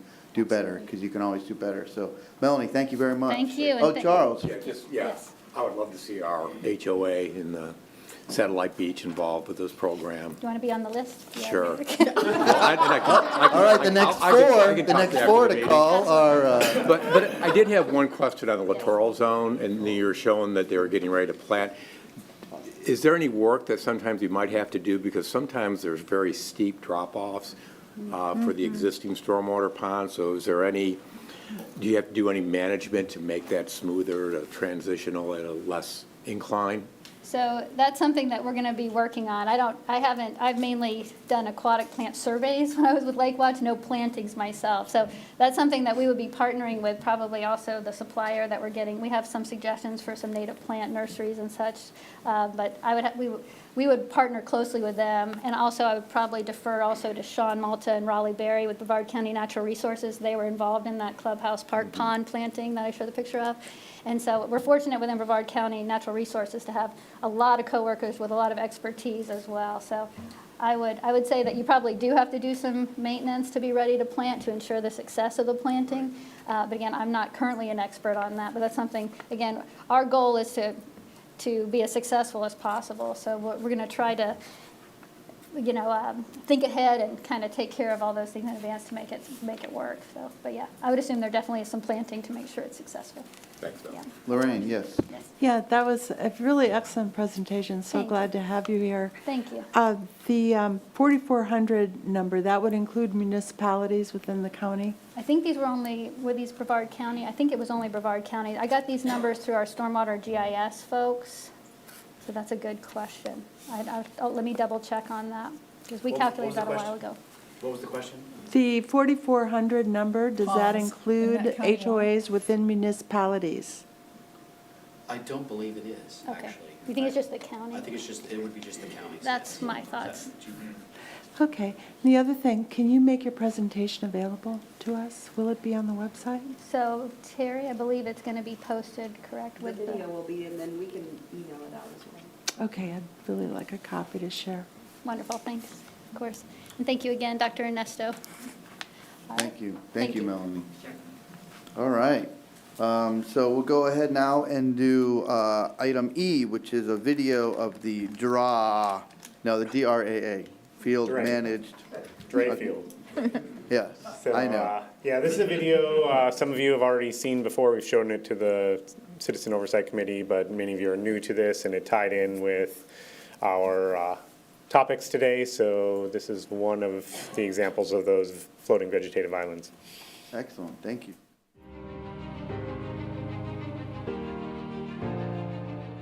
So we're currently at the Dray Field Stormwater Park, which is located in the north part of Titusville. A traditional stormwater pond removes about 40% of the nitrogen as it treats the water before it enters the Indian River Lagoon. When we add in a system like the MAPS or floating vegetative island that can add additional treatment and removes about 10% depending on the MAP types and vegetation used. Managed Aquatic Plant Systems, or MAPS. It's a floating mat system that has areas to plant the plants. The plant bed goes in so that the roots go into the water so they can uptake the nutrients, and that it also keeps the plants together so that they don't overtake the pond and start growing out of control. And they can easily bring the mats back in when they need to harvest them and put them back out where they need to go. So once these maps are in place, we do have to do some maintenance on them. So once or twice a year, they will come in and remove the maps. They can either take the plants out entirely and replace them with new plants, or there's systems in place where they can trim the plants down and then it can just regrow from the cut plant. MAPS are great tools to reduce nutrient loadings to the Indian River Lagoon. The more nutrients that these plants use to grow, the less end up in the lagoon because this pond discharges to the Indian River Lagoon. Currently we have 5 different MAPS projects in the Save Our Indian River Lagoon plan. So the city of Titusville, the city of Cocoa, and Brevard County are all adding these systems into existing stormwater ponds to help improve treatment. This is the city's 4th project using the MAPS, and we get water quality results from the contractor, and it does a very good job at removing nutrients from the pond. MAPS are one of the many ways that we can treat stormwater before it enters into the Indian River Lagoon. Save Our Indian River Lagoon plan is also doing other stormwater projects, like creating new stormwater ponds, adding in bioactivative media into existing stormwater ponds to treat the water, and adding in systems like baffle boxes to trap debris before it enters into the Indian River Lagoon.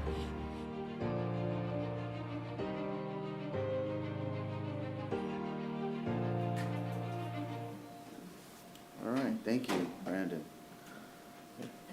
All right, thank you. So now we'll go to the progress and fiscal reports. Does anyone want to take a break, or do you want to keep going through? How about a 10-minute break?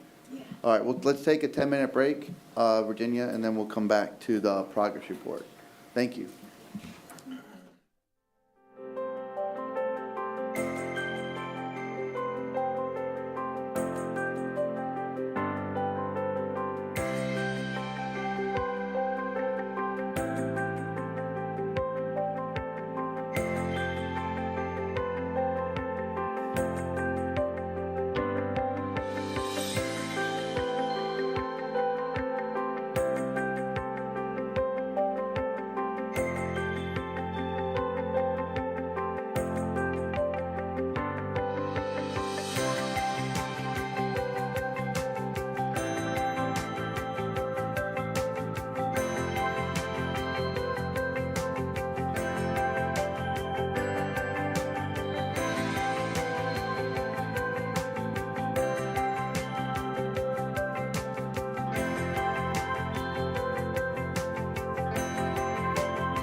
All right, thank you. Okay, so we'll go ahead and go now to progress and fiscal reports, the monthly progress report from Virginia.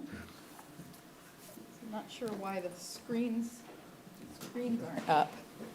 There We goes. go. So last month, I gave a little bit of a water quality update, and I wanted to do that again. And then obviously, we've had a whole legislative session in the last month, so I wanted to touch on what's happened with that too.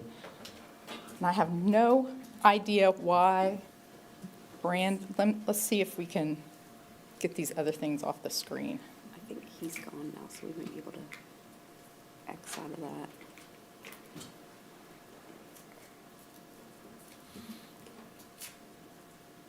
Right? Do I want to do that? Leave meeting? Yeah, I don't know. No, it's still there. Is it? Oh, that's why, maybe? There. I'll try moving this. Okay. Sorry about the delay. No worries. Now it's not moving forward. I think click on the center, Virginia. You had clicked last on the Zoom window, so I think you got to click back into the presentation. Now try. So great. Okay, I so did a little IT in my past life.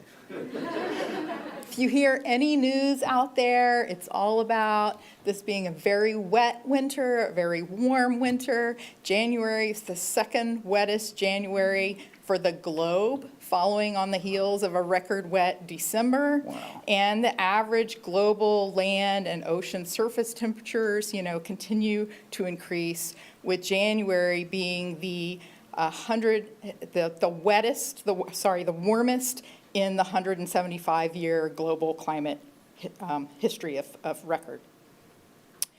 So here locally, this is from the Water Management District, and you see Brevard down there at the south end of the St. John's District, and Central Brevard having sort of the wettest January within the region.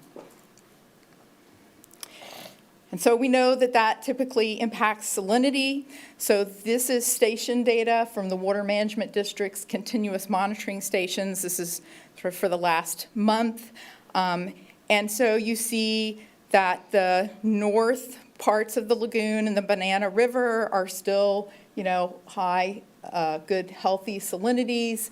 The two bottom squiggles there are Vero Beach, the gray line, which we don't need to worry about so much. And then the red one is IRL I-21, which is right around O'Galley. And so, once you get down into the southern part of the county where we have all those large tributaries discharging, you see lower salinities, and that 18 range is sort of a threshold for clams. And so we are seeing those sorts of potential impacts based on that much rainfall. And here you see water temperatures rising fairly steadily and quickly as we move through February. Nonetheless, our dissolved oxygen levels are still nice and healthy, like you would expect for this time of year, with 2 and 4 being threshold values for stress and concern, and us being, up above 6. So. Chlorophyll, this is stations that are maintained by Orca. These are the Kilroy stations. I pulled 3 of them from Brevard, representing the North Lagoon, and then Banana River, and then Dragon Point, and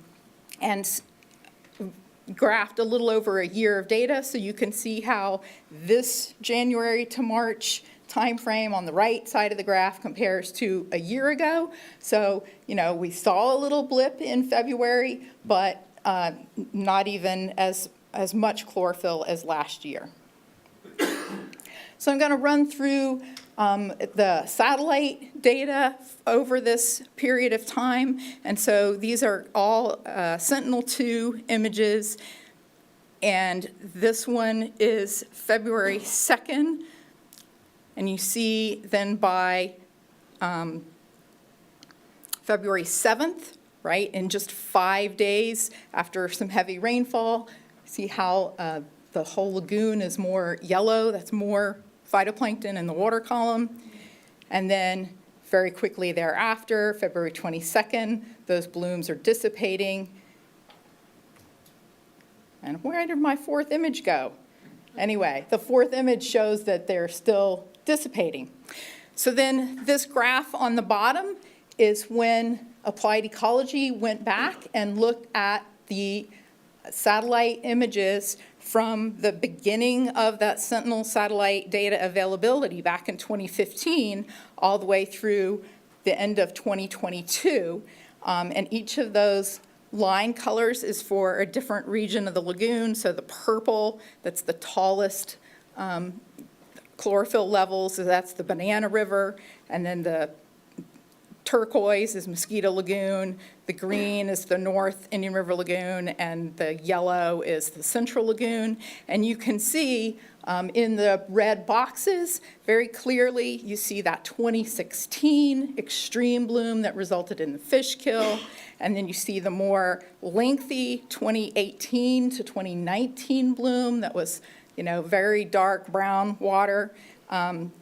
With smaller fish kills, and then the box on the right was the 2020, that sort of Thanksgiving to Christmas 2020 bloom and fish kill. And so for comparison, these graphs are from the weekly HAB reports, and so back in February, you can see, and I've lined these up so that the top of the graphs on the right align with the 100 micrograms per liter on the graph to the left, and the 0 lines up at the bottom. And so the little box and whisker plots show you, based on each location in each sort of basin of the lagoon, what was the average chlorophyll levels for the week. And you see that they were all in that low bloom level. So that's my water quality summary. Things are remarkably well out there despite it being so warm and wet. So flipping over to legislative update, last year was a huge year for us with the creation of this $100 million grant program for the Indian River Lagoon and the Indian River Lagoon Protection Program and a number of other actions. And so then for this year, we've had ratification of the statewide stormwater rule. We're waiting for the governor to sign that, but fully expect that to become effective. That new rule will update the rainfall rates based on the kinds of rainfall patterns that we're seeing in Florida now, as opposed to the rainfall rates from 30 years ago. That's what the old rule was based on. It updates all the effectiveness levels of best management practices based on what the reality of what we're really seeing in Florida. Like I said earlier in the meeting, the new rules require operation and management agreements for every development that puts in a stormwater BMP. They have to provide an operating and management manual that has to be approved by the state, and then that has to be followed through time. The effective date for this new rule has been delayed for 18 months to give everybody time to get to know the new rule and figure out how they're going to comply with it. And then grandfathering was also approved for existing permits, developments of regional impact, and plan unit developments. And then this table shows you sort of a summary of what are those new rules. So like Melanie presented earlier today, we know a typical stormwater pond will remove 30 to 40% of nitrogen and 75, at best 75% of phosphorus. And so For unimpaired water, so there's different rules depending on the status of your water body. So if you're living in a location that doesn't have water quality problems yet, the new rule is going to require 80% phosphorus reduction and 55% nitrogen reduction.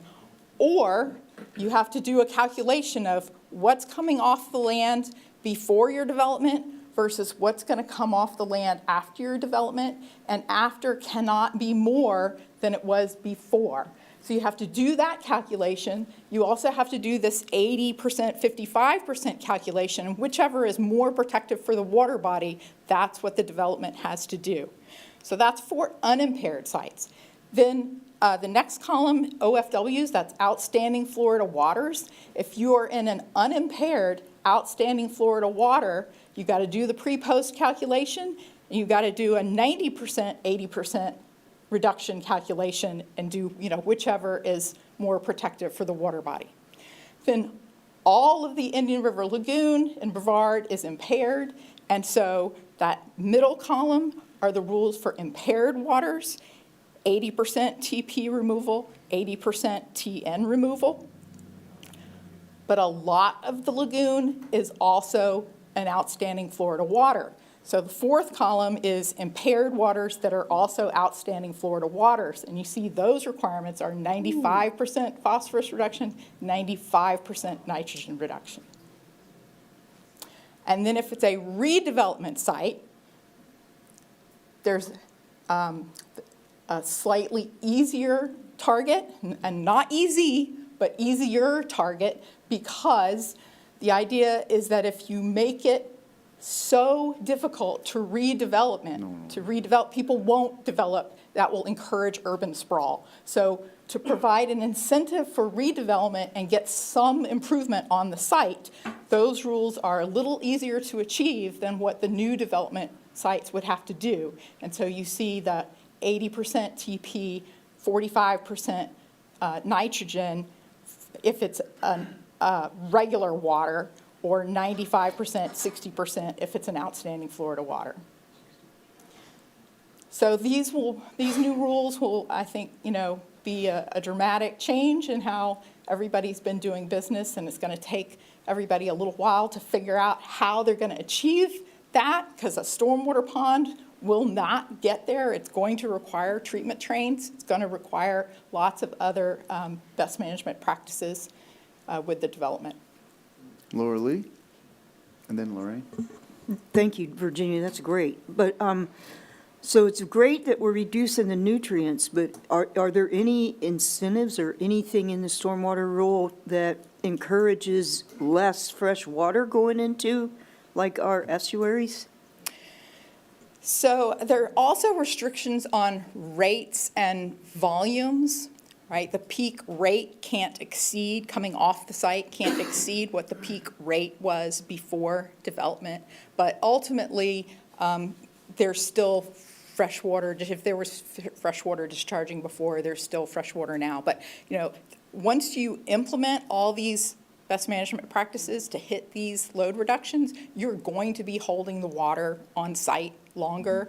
There will be more opportunities for infiltration and evaporation and evapotranspiration, and so there should be freshwater volume improvements as well, but that's not really the focus of the rules. I mean, the other thing is that the updated rainfall is going to be much more realistic about what volume of water is anticipated that has to be held on the site, that has to be addressed by the stormwater infrastructure. Okay, thank you. Lorraine? Yeah, so could you explain a little bit more? Okay, the delayed effective date, you said 18 months. So what about all these PUDs that we are permitting right now or just recently got permitted? How are they, where do they factor in here? Right, so if they are already through the process, right, they already have their master plan for what they were going to do, then this grandfathers them because they've already said, we're going to dedicate this much of our area to stormwater infrastructure and, this much to roads and this much to, right? They've already invested millions of dollars in getting to that master plan state. And so these extra grandfathering provisions were added by the legislature. Most of them were not, except for existing permits, these were not in the DEP's version of the rule they adopted and sent to the legislature for ratification. So, but they are impacted, there are things they will need to do, like, I'm thinking all the ponds, there's a bright line, ponds, but numerous developments around them. So many of the things that are already in the works will get to continue under the old rules. If they were far enough along through the process and already had certain levels of approval, they will get to stick to the old rules. That was part of the sausage-making process of getting these major improvements made to the rules. So then I also just wanted to note the Safe Waterways Act that was approved by the legislature this year. It establishes a process to report beach water quality problems, but their definition of beach also includes shorelines in coastal areas and ponds where people are swimming, bathing, whatever, in open waters. And so it moves pathogen monitoring from the Department of Health to Department of Environmental Protection, and it creates some signage requirements and standardization of what those signage and posting requirements are to protect public health. Virginia, real quick, question on the already permitted, kind of off Lorraine's. I call me an optimist and believe that most people want to do the right thing. Is there any outreach to those that are already permitted to say, this is what happened, you're grandfathered, but here are the new rules, and this is a more accurate judge, just as in educating them for future developments if they do it, and also if they found the kindness of their heart that they wanted to update? So I am not aware of anything like that. So these grandfathering provisions were made, in the committee process in the final days of the legislative session. And DEP has now got to figure out how to take what the legislature said. Right, and how to We will implement it. ratify your rule with these changes. DEP's got to figure out how to take those changes and turn them into rule language. Yeah. So we don't even know exactly what the language is yet. Okay. And so that'll be DEP that'll do the language, and then DEP will be the governing body, or Yes. St. John's? Well, it depends on what you're permitting and, Right, which the process. yes. Okay. I just think it's a great opportunity to start the education early. I know a lot of these rules and ratifications can have an 18-month that then gets delayed another 6-month, 3-month, whatever. I just think it would be a great way to start the process. And the governor's still got to sign For this, sure, so- for sure. There's much involved. Right. Okay. All right, then, Can I just add one piece on that, is that, I think, be an optimist, but it's not going to happen. And Thanks, Todd.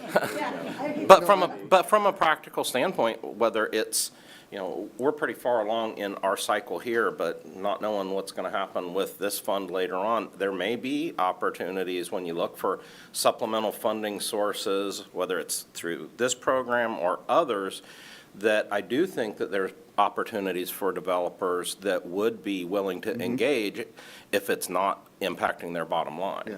And so, and I have worked with a few developers over our area that have figured out how to position themselves as more environmentally friendly developments to attract folks. And so I think it's not to say there are no opportunities, but just approaching it out of the goodness of their heart is not going to work.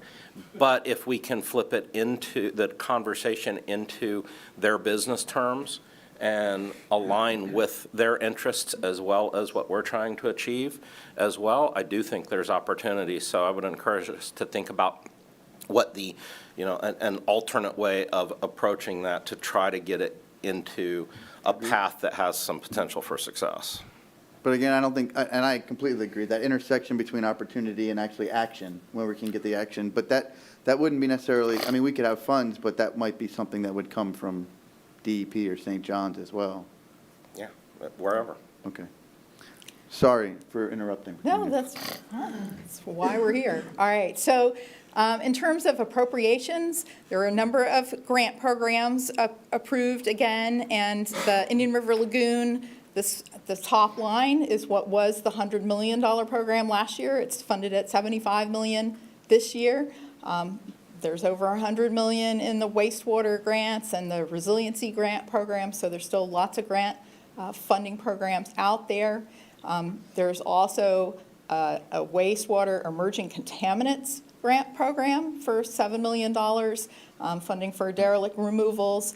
And then this one I thought was particularly interesting after last month's discussion, the Marine Aquaculture Technology Transfer Workforce Training / Education Program at $5 million. So hopefully they're going to come up with some great technology training education programs that we might be able to transport into our education facilities here.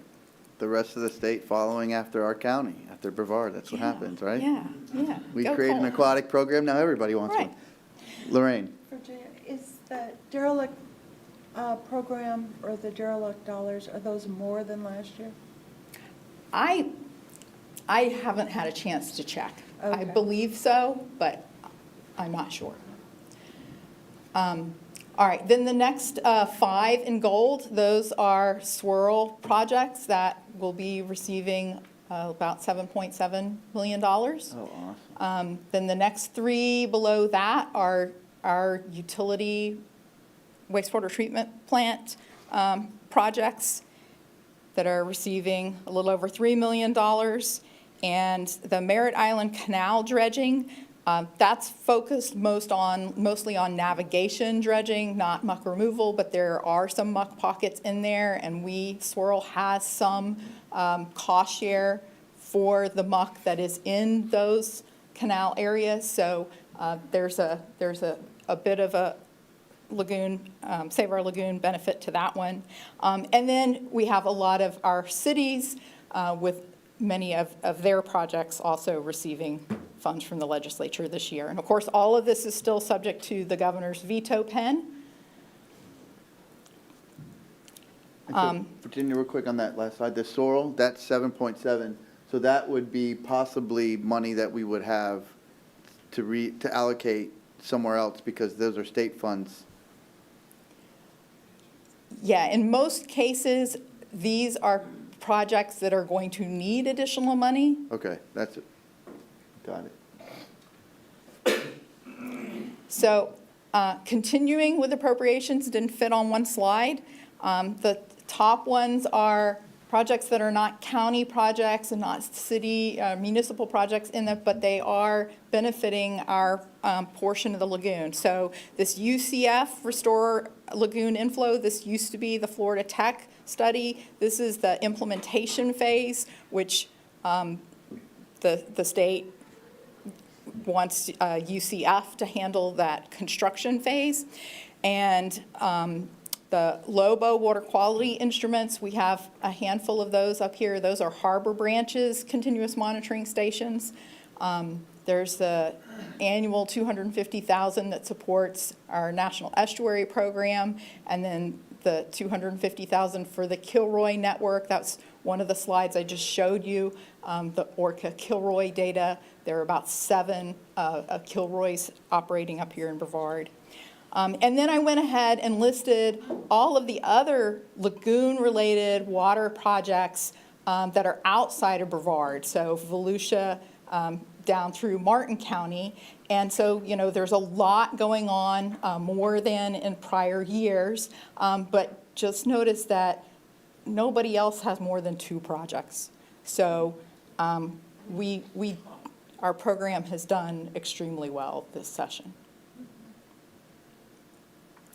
And then this is totally new for us. So this weekend, the president signed the part of the federal appropriations package, right? The first 6 bills. And within those 6 bills was federal funding for one of our dredging projects and more septic upgrades. And so we will now be learning what the contracting process is for getting this money, but it was approved in the budget. And so we're excited about that. All right. Fantastic. So that's that update. So that's for the whole US. Yes.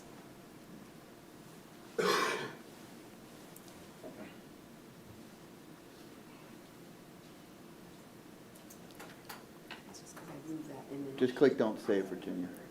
Down the bottom, click don't save. There you go. Okay. 'Cause we All have right. more to go. All right, thank you very much. Oh, yes. Yeah, so I still have the monthly progress report to run through. Sorry. Yes. No, you're good. So as you know, on February 20th, the county commission approved the 2024 plan update as recommended by the committee. That was a unanimous vote. For leaky lateral repairs, we're at 660 out of 681, so that's 95% of those leaks have now been repaired. 38 more quick connects to sewer, 8 more septic upgrades, 3 more derelict vessels removed. Then this bullet about the University of Central Florida monitoring at one of our oyster bars, one of our newest oyster bars, Rainwater, just close to Ballard Park. They went out and did the 3-month monitoring at that site and found 2,500 to 4,800 oysters per square meter, which is, I think, the largest density we've seen. And about 5% of those oysters, even though they're only 3 months old, right, recruited a spat to this new habitat, they're already reproductive size. Wow. So just really great growth and recruitment at that site. So I just said we've been awarded these 2 federal appropriations.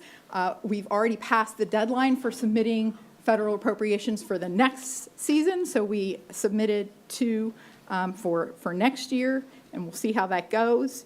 For South Central C, septic to sewer, we now have over 30 homeowners connected. We've got 4 more grants from the Water Management District contracted, and Sykes Creek, we learned yesterday, was that just yesterday? We've been doing in-fauna monitoring through a contract with the Florida Tech researchers, and in addition to seeing the in-fauna improve outside, where we have just dredged, they're also seeing seagrass come in the Sykes Creek area. So that's exciting. The Oak Alley muck dredging, the pre-bid meeting is scheduled for next week, so we're looking forward to getting that one awarded. And the Titusville Causeway Multi-Trophic Restoration Project, that bid has been awarded to Sea and Shoreline, so we're looking forward to getting that construction underway. Flipping over to presentations, it's been a very busy month. Tomorrow is Thousand Island Fest. So Brandon and Anthony and I will be there tomorrow. And then the next weekend is Florida Friendly Landscaping Seminar with Aaliyah and the League of Women Voters with Terry. And Laura Lee. Thank you, Laura Lee. And so next month, our plan is to do, sort of like today was all about stormwater, next month will be all about restoration projects. So update on oysters, clams, seagrass, living shorelines, however much we can pack into a morning. Excellent. All right, exciting. Great stuff. Brandon, now we'll go with the outreach. Yeah. So I'd been in communication with Vinny a while back, just to talk about how we can give you guys some more information on some of our outreach efforts that we're doing and give you an idea of how things are performing. So it's kind of a first draft of this, and if you guys like it, we can continue on with it. If you want to see changes, we can do that as well. But so just starting with the website, Most of this data is going to be for quarter one, so it's October through December of last year, just because of the way we get our reports in from our Lagoon Loyal website. So this data, though, for our current website, the county changed how they're doing their analytics, and they couldn't get anything past December or before December.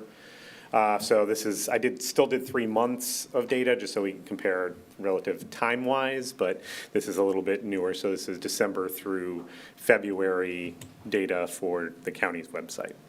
So just the page views, how many times someone's clicked on and seen those pages versus the site users. So each site user is an individual person that's gone on there. So, so we do have people going, a little over 2 times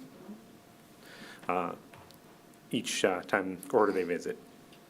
And the Lagoon Loyal website, so 33,000 page views with 11,000 unique users. And then this has some extra tracking on here too, because we do have the Lagoon Loyal program. So that's that rewards program that people can report their actions. And when they do, they can get rewarded with coupons throughout the county. So in the last quarter, we had 103 new signups and 236 actions reported to the website. And looking at our social media pages, so the new page likes, we increased by 62 in the quarter. Our reach, so the number of people who saw our page, 14,000. And engagement, we had 1,000 different engagements, so that can be comments, likes, shares, any of those things. And 71 clicks onto other links that we may have had in those posts. Highlighting some of the top posts during that quarter. So one of our muck posts had a reach of 2.3, or 2,300, or 2,300, and then our reach on our Christmas tree recycling also hit over 2,000. The Lagoon Loyal Facebook page, they had 51 new page likes, post reach of 105,000, engagement of 1,000, so similar engagement as our page, and then 5,000 clicks. So their clicks are a lot higher because they do include a lot of links, and they have advertisements on a lot of their posts that link back to the Lagoon Loyal page. So those are where we get those increased clicks. And then their reach is with our 8,000 on their just sort of destinations in Brevard, so that Lagoon Loyal Recreation page that we have that brochure for. And then one on the algae harvesting hit about half that. Instagram numbers have always been lower on our Instagram and than our Facebook page, but we do get some engagement there. So reach about 513 unique users and engagement 486 and 34 new followers. And then the top post there, again, another one of our muck posts, a different one this time, and also that Christmas tree post. And then the Lagoon Loyal Instagram, they have about 4,000 for their reach. Ratio-wise for engagement, not as good as ours, but they still get a lot of engagement. And then 22 new followers. And their top post was the AECOM algae harvesting, and then one on using biodegradable pet waste bags. Cool. And then we have our fertilizer videos that we put out onto various platforms for advertising. So Hulu, we can only know how many impressions we have, so that's how many times it showed up in someone's feed on Hulu when they're watching TV, so 62,000. YouTube gives us both the impressions and the views. I just put the views in. I felt that was, more informative. So that's, the impressions were up, I think, in like the 40,000s, but, 9,000 people who took the time to actually watch those, almost 10,000. And then 937 clicks from those videos to then go to the Lagoon Loyal page and learn more. And then our septic videos, 78,000 had it show up on their Hulu, and on our YouTube, we had 100,000 views and 21 clicks on those septic BMP videos. Then we have our email communication. So our monthly newsletter went out in that quarter. We had just over 1,000 different emails that went out to people and had an open rate of about 23%. The industry standard, according to Constant Contact, was about 14%. So we're well above that, which is good. And this was last quarter. Our numbers for this quarter have jumped considerably, so we're be reporting that next time, but they've been up in like the 50s and 60% open rates, so we're happy to see that increasing. And then I got those pictures switched around on those. So this one should have been the HAB one, but the just over 2,000 emails for our HAB, so that goes out weekly, so it hits a few more people than our monthly newsletter, and similar open rate. And then Lagoon Loyal, they have their member newsletter, and they had an open rate of just over 5,000, or 5,000 reach, and open rate of about 70%. So anyone who wants to look at our newsletter, get signed on, they can go sign on our website or use the QR code here. And then Lagoon Loyal, they can go lagoonloyal.com or just use that QR code and sign up for that program if they're interested in that. So that's kind of an overview just on our outreach, our communications. So thank you. Anybody have any questions for Brandon? Just quick, how do you feel about the numbers? Are they trending in the right direction? Is it what you expect? Yeah, so with like our social media, we see an increase. It's constantly increasing, and it's about the same rate each month that we're seeing. It goes plus or minus 1 or 2 users, as far as sign up goes, and same with our reach. Everything seems to be pretty constant. So I was excited with this new quarter coming up to see our open rates go up, triple pretty much what we were seeing before, and we were seeing a lot more. January, we had a lot more clicks on some of our posts to go to websites, and that was we were sharing our volunteer groups in the area, so I think that probably accounted for that, people going to see those different volunteer sites and hopefully get involved with those volunteer groups. All right. Any other questions? I think, Brandon, real quick, I like Charles mentioned, I would love to see the trends going forward. I think that's a really important number to know where we are and then how we go about. I was one of those views of the septic video. It was actually like 2 nights ago, I think, or last night, and I was like, oh my God. And I sat there and watched the whole thing, even though I could have skipped. I didn't. But I find, so I was one of those counts for sure. Yeah, I wasn't gonna skip over it. But I find it interesting that the fertilizer video had 930 some clicks and the septic only had 21, because that's a huge difference. Yeah. Okay. Yeah, I'm not sure, why. I guess, many people might not be as interested in septic if they don't have septic, they're on sewer, so Yeah. it might account for some of that. But Okay, great. Yeah, and it may go to the point that we have always said people may not know that they have septic until they know. Yeah. And then at that point, yeah, exactly. Yeah, then at that point, they take care of it. So those were yeah, two. and as far as the engagement we see on the social media platforms, it's somewhat similar where our fertilizer videos tend to get a lot more interaction than the septic videos do. Okay. Cool. And then the last thing, so those are 2 videos that we have, the fertilizer and the septic. It's 4 septic videos and 3 fertilizer videos. I didn't break down each individual Oh, video. cool, yeah, no, I'll look for the other 3 septic, that'll be interesting. I just didn't know, do we have other campaigns that we're gonna be doing videos on Hulu and YouTube? We're talking about, some of the new campaigns. We'll probably be developing some videos for that. Okay, awesome, So we're in the midst of an RFQ for those new campaigns. yeah.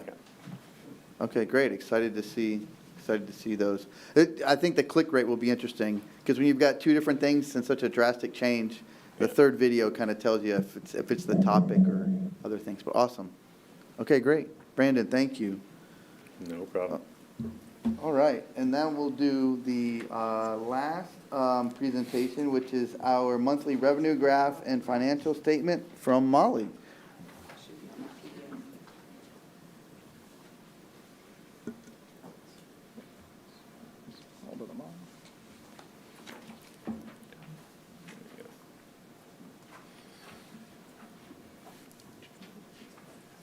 Saving the best for last. Yeah. Exactly. I like it. Claim it, Molly, claim it.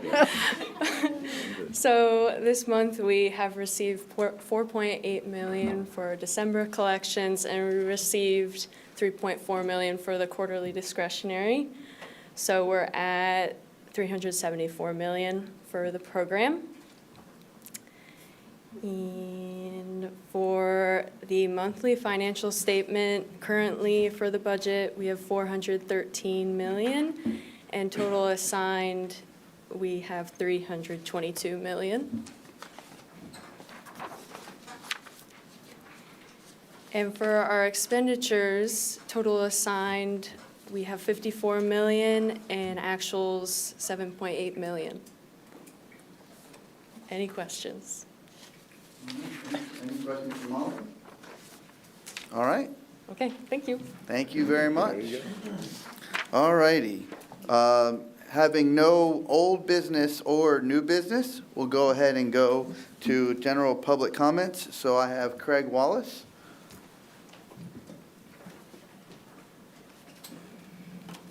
Good morning. Craig Wallace, with the chairman of the Brevard Indian River Lagoon Coalition.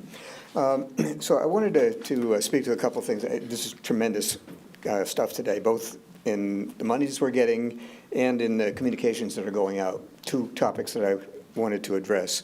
So basically our fundamental mission is advocacy for programs like this and anything that will clean up the lagoon, and education.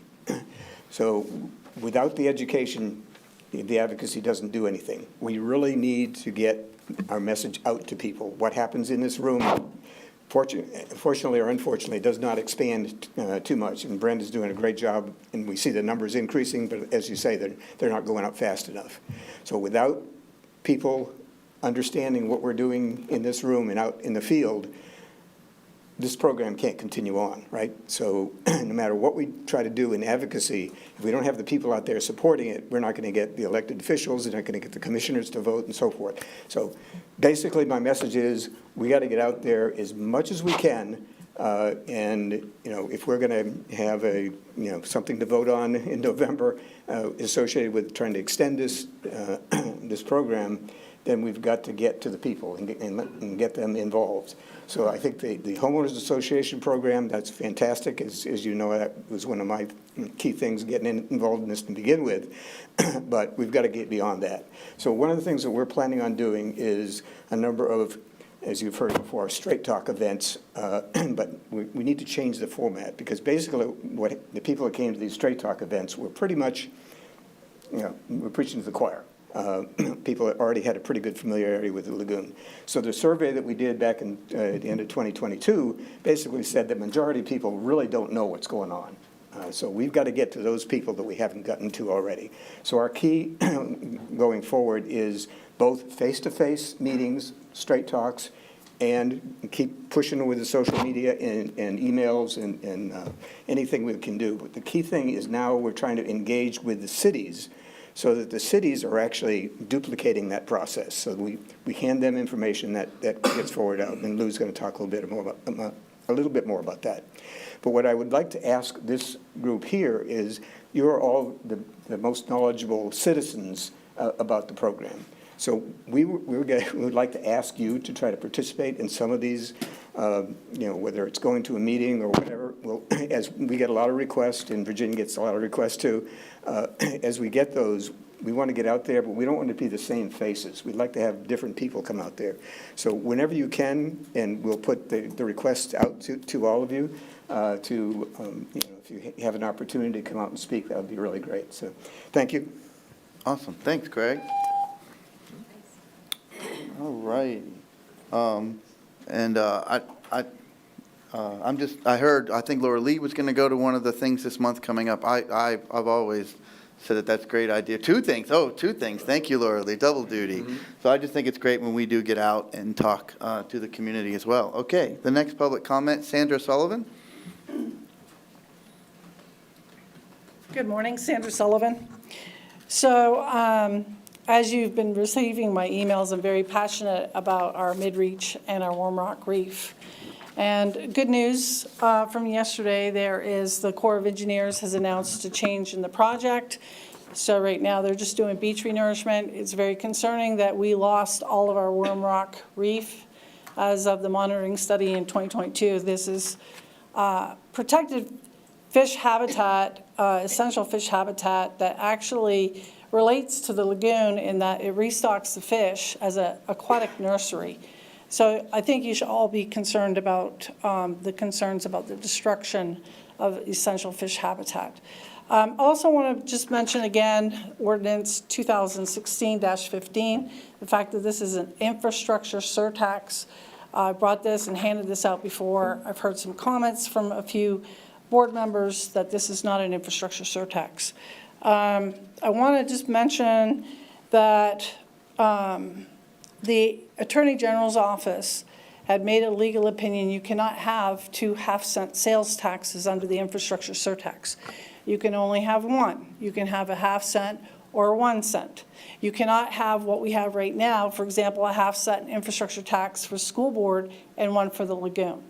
We have, I encourage all of you to watch the budget workshop, we have an absolutely critical need on transportation. We have like a sliver of funding for what the need is. Last year's budget was about $700 million just in capacity needs, and FDOT's only giving us less than 5%. It is absolutely a critical need. I would urge you all to consider restructuring the lagoon tax into a 1 cent sales tax, an infrastructure surtax that addresses stormwater, septic to sewer, and transportation. And I think that all we need to do is go back to December 2015, an article in Florida Today, legislators proposed tapping sales tax to remove muck, which documents that the lagoon tax, the infrastructure surtax does not allow it to be used for muck dredging because the bill to change that to make it legal failed. So I go back to, we got mucked. It's time to adjust the lagoon plan if we want to pass this. I love the lagoon. I want to see the lagoon. I care about the environment. But we have to also look at the broader picture of Brevard County and consider an infrastructure surtax to address all of the areas of infrastructure and sunset the school tax. Thank you. All right, thank you. Just one piece of information. This board and the lagoon sales tax has nothing to do with the beach nourishment. So just wanted to make sure for those at home that those dollars are not being spent there. Okay, and our last public comment is Lou Kotnick. Terrific. Thank you very much, Lou Kotnick, the Brevard Indian River Lagoon Coalition. And I wanted to talk to you about the campaign that we're really moving forward with healing our lagoon.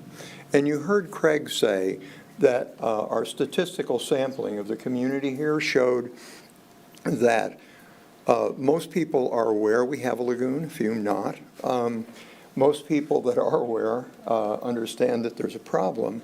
But that's kind of the limit of the knowledge of the bulk of the people here in our community. A lot of people don't know about what the causes are, what's being done about it, what the progress is, and so on and so forth. So the Healing the Lagoon cards and program is really meant to get this communication out as far and as wide as we can. And I think you all have copies of this card. I'll gladly make available others. Pick it out. I'd like to go through it with you. The message, and again, this is a message that's been tested as part of that statistical effort, is our lagoon is a priceless resource. It does have some problems. We understand, based on science, what those problems are. We're taking a lot of action to correct it. We're seeing improvement. So that's the simple message that we want to get out, and let's stick with this. So these cards we're giving to everybody, that we can, to go ahead and get them distributed as widely as possible. I'd love for you to take more and share them where you can. Craig and I can give them to you.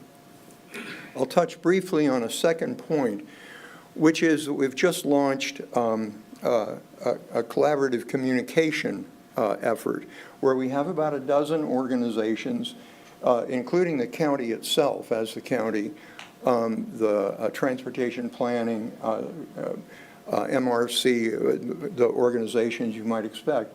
And what we're doing is we're going ahead and on sort of twice-a-month basis, jointly releasing the same or similar message into social media.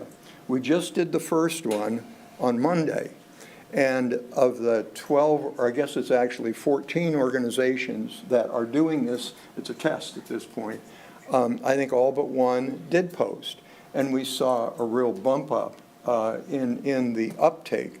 Again, push it out through as many channels as possible in a kind of echo system so that the uninformed individual, oh, I think I heard something about that. This first test was about Seagrass Day, which we had an event at the zoo. Thank you. Who wants cards? All right, thank you very much, Lou. Laura Lee, well, let's go to the final, which is, anyways, final comments by chair and committee members. Laura Lee. Actually, I have a question for Virginia, but then I have a comment when it becomes my turn. When we put in the artificial reefs down by the Worm Rock, we were monitoring them for a while. Are we still monitoring them? Because they were put in to replace the essential fish habitat that we were losing with the beach renourishment. So how are those artificial reefs doing? So the artificial reefs are doing well. They are meeting all of the permitted conditions from the, state and federal permitting requirements. They meet the exposure requirements for, how much of the reef has to remain actively exposed and available as habitat, and they're meeting the diversity requirement in terms of epifauna and fish usage. We also monitor the sea turtle use. So, one of the big concerns was that there is the nearshore reefs are used for juvenile green turtles. So the mitigation was designed with that in mind, along with other factors. And so many juvenile sea turtles have been documented using the mitigation reef. And when those turtles have been tagged, a number of those turtles are recaptured on the natural reefs, and so they're moving back and forth between the natural reefs and the mitigation reefs using, all of that as habitat. One other thing, since you brought it up, we also continue to monitor the natural nearshore reefs and how much of that is buried and how much of that is exposed, and we have not exceeded the burial allowance in our permits, and in fact, there's currently more rock exposed now than there was compared to our baseline conditions 20 years ago. Great, thank you. All right, Laura Lee, if you want to do your comment. Okay, I'll start us out. So yesterday, they successfully got the Starship up in the air and it didn't blow up. It's coming here, guys. And so there is a comment period that's open now, for the Starship. Mr. Musk is looking for another location to launch rockets from out at the Space Center. So there is a EIS going on right now. You can comment up until March 22nd. Sandra mentioned that our crushing need for transportation, improvement here in the county. We haven't seen anything yet as far as traffic as to what's coming because of all the development between what's happening at the Space Center and all of the new development that's happening on the mainland. There are many, many, many impacts that are going to be felt. So I'm concerned, or I wonder, is the county going to comment in this comment period as far as the impacts of the growth at the Space Center, how that's going to impact our quality of life over here on this side of the river? I have deep concerns about where the stormwater is going to go when they're building all the new development at the Space Center. I have concerns about where they're going to get the fresh water that they need to launch 10 rockets a day. Where is the fresh water that they're going to use for sound suppression going to go? Currently it goes into the impounds at the refuge. We cannot allow a bunch of fresh water from the development at the Space Center to go into the wildlife refuge impounds. They once, were freshwater cattail ponds, but now they've been connected to the lagoon. They are now essential fish habitat. They are designated as essential fish habitat. They're critical nursery areas for shrimp, crabs, and numerous finfish, that are important for commercial and recreational fishing.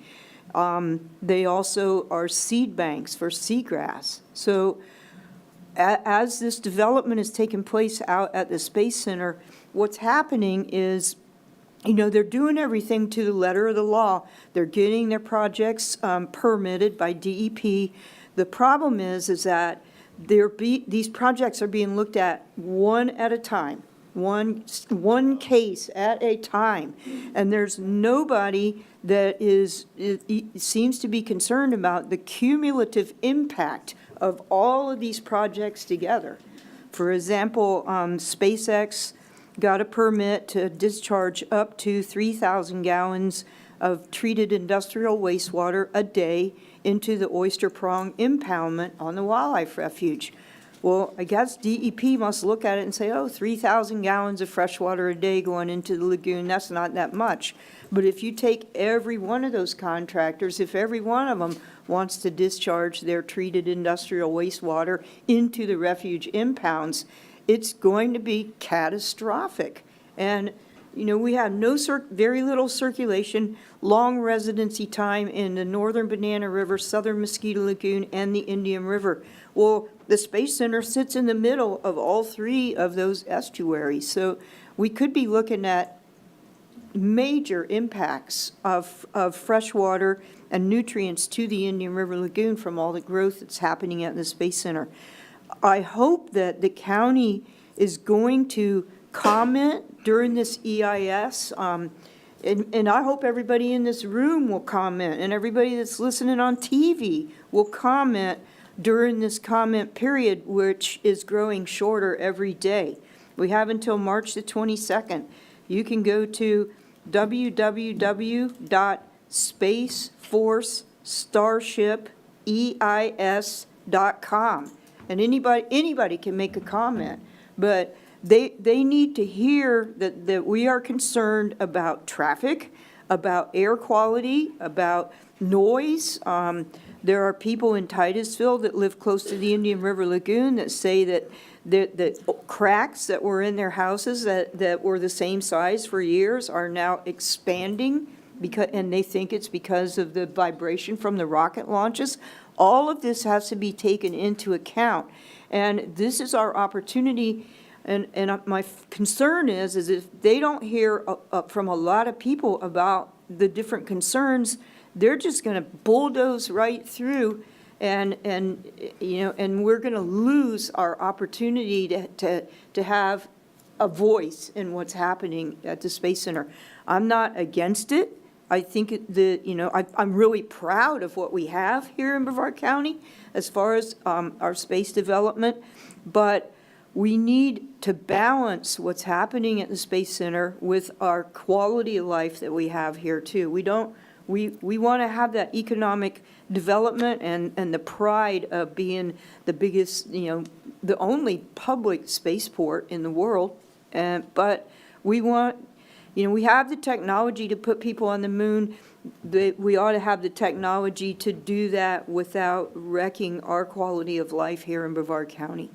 So I hope that from the county level, that somebody is going to make comments on this during this EIS while we have the opportunity.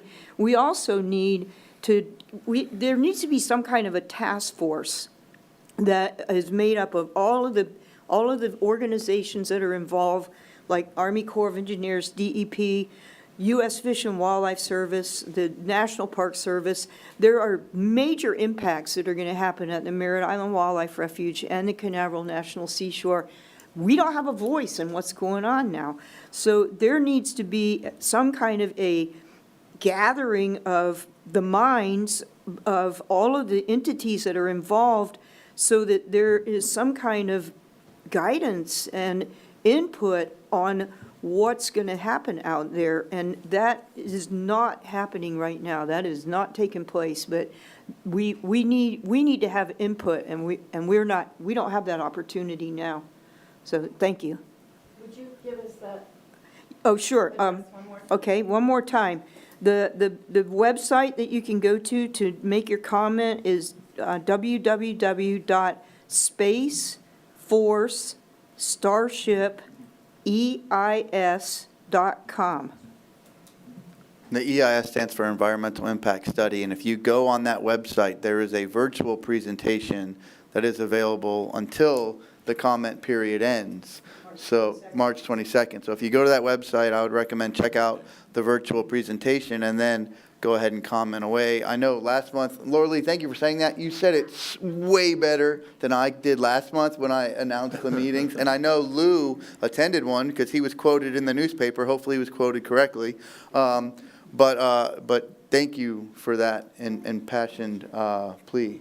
I agree. I think the cumulative impact is something that I think a lot of regulation and policy struggles with, because you improve it one at a time, and then the problem is when do those regulations need to change because of all the things you've approved. So I think that's always been a challenge.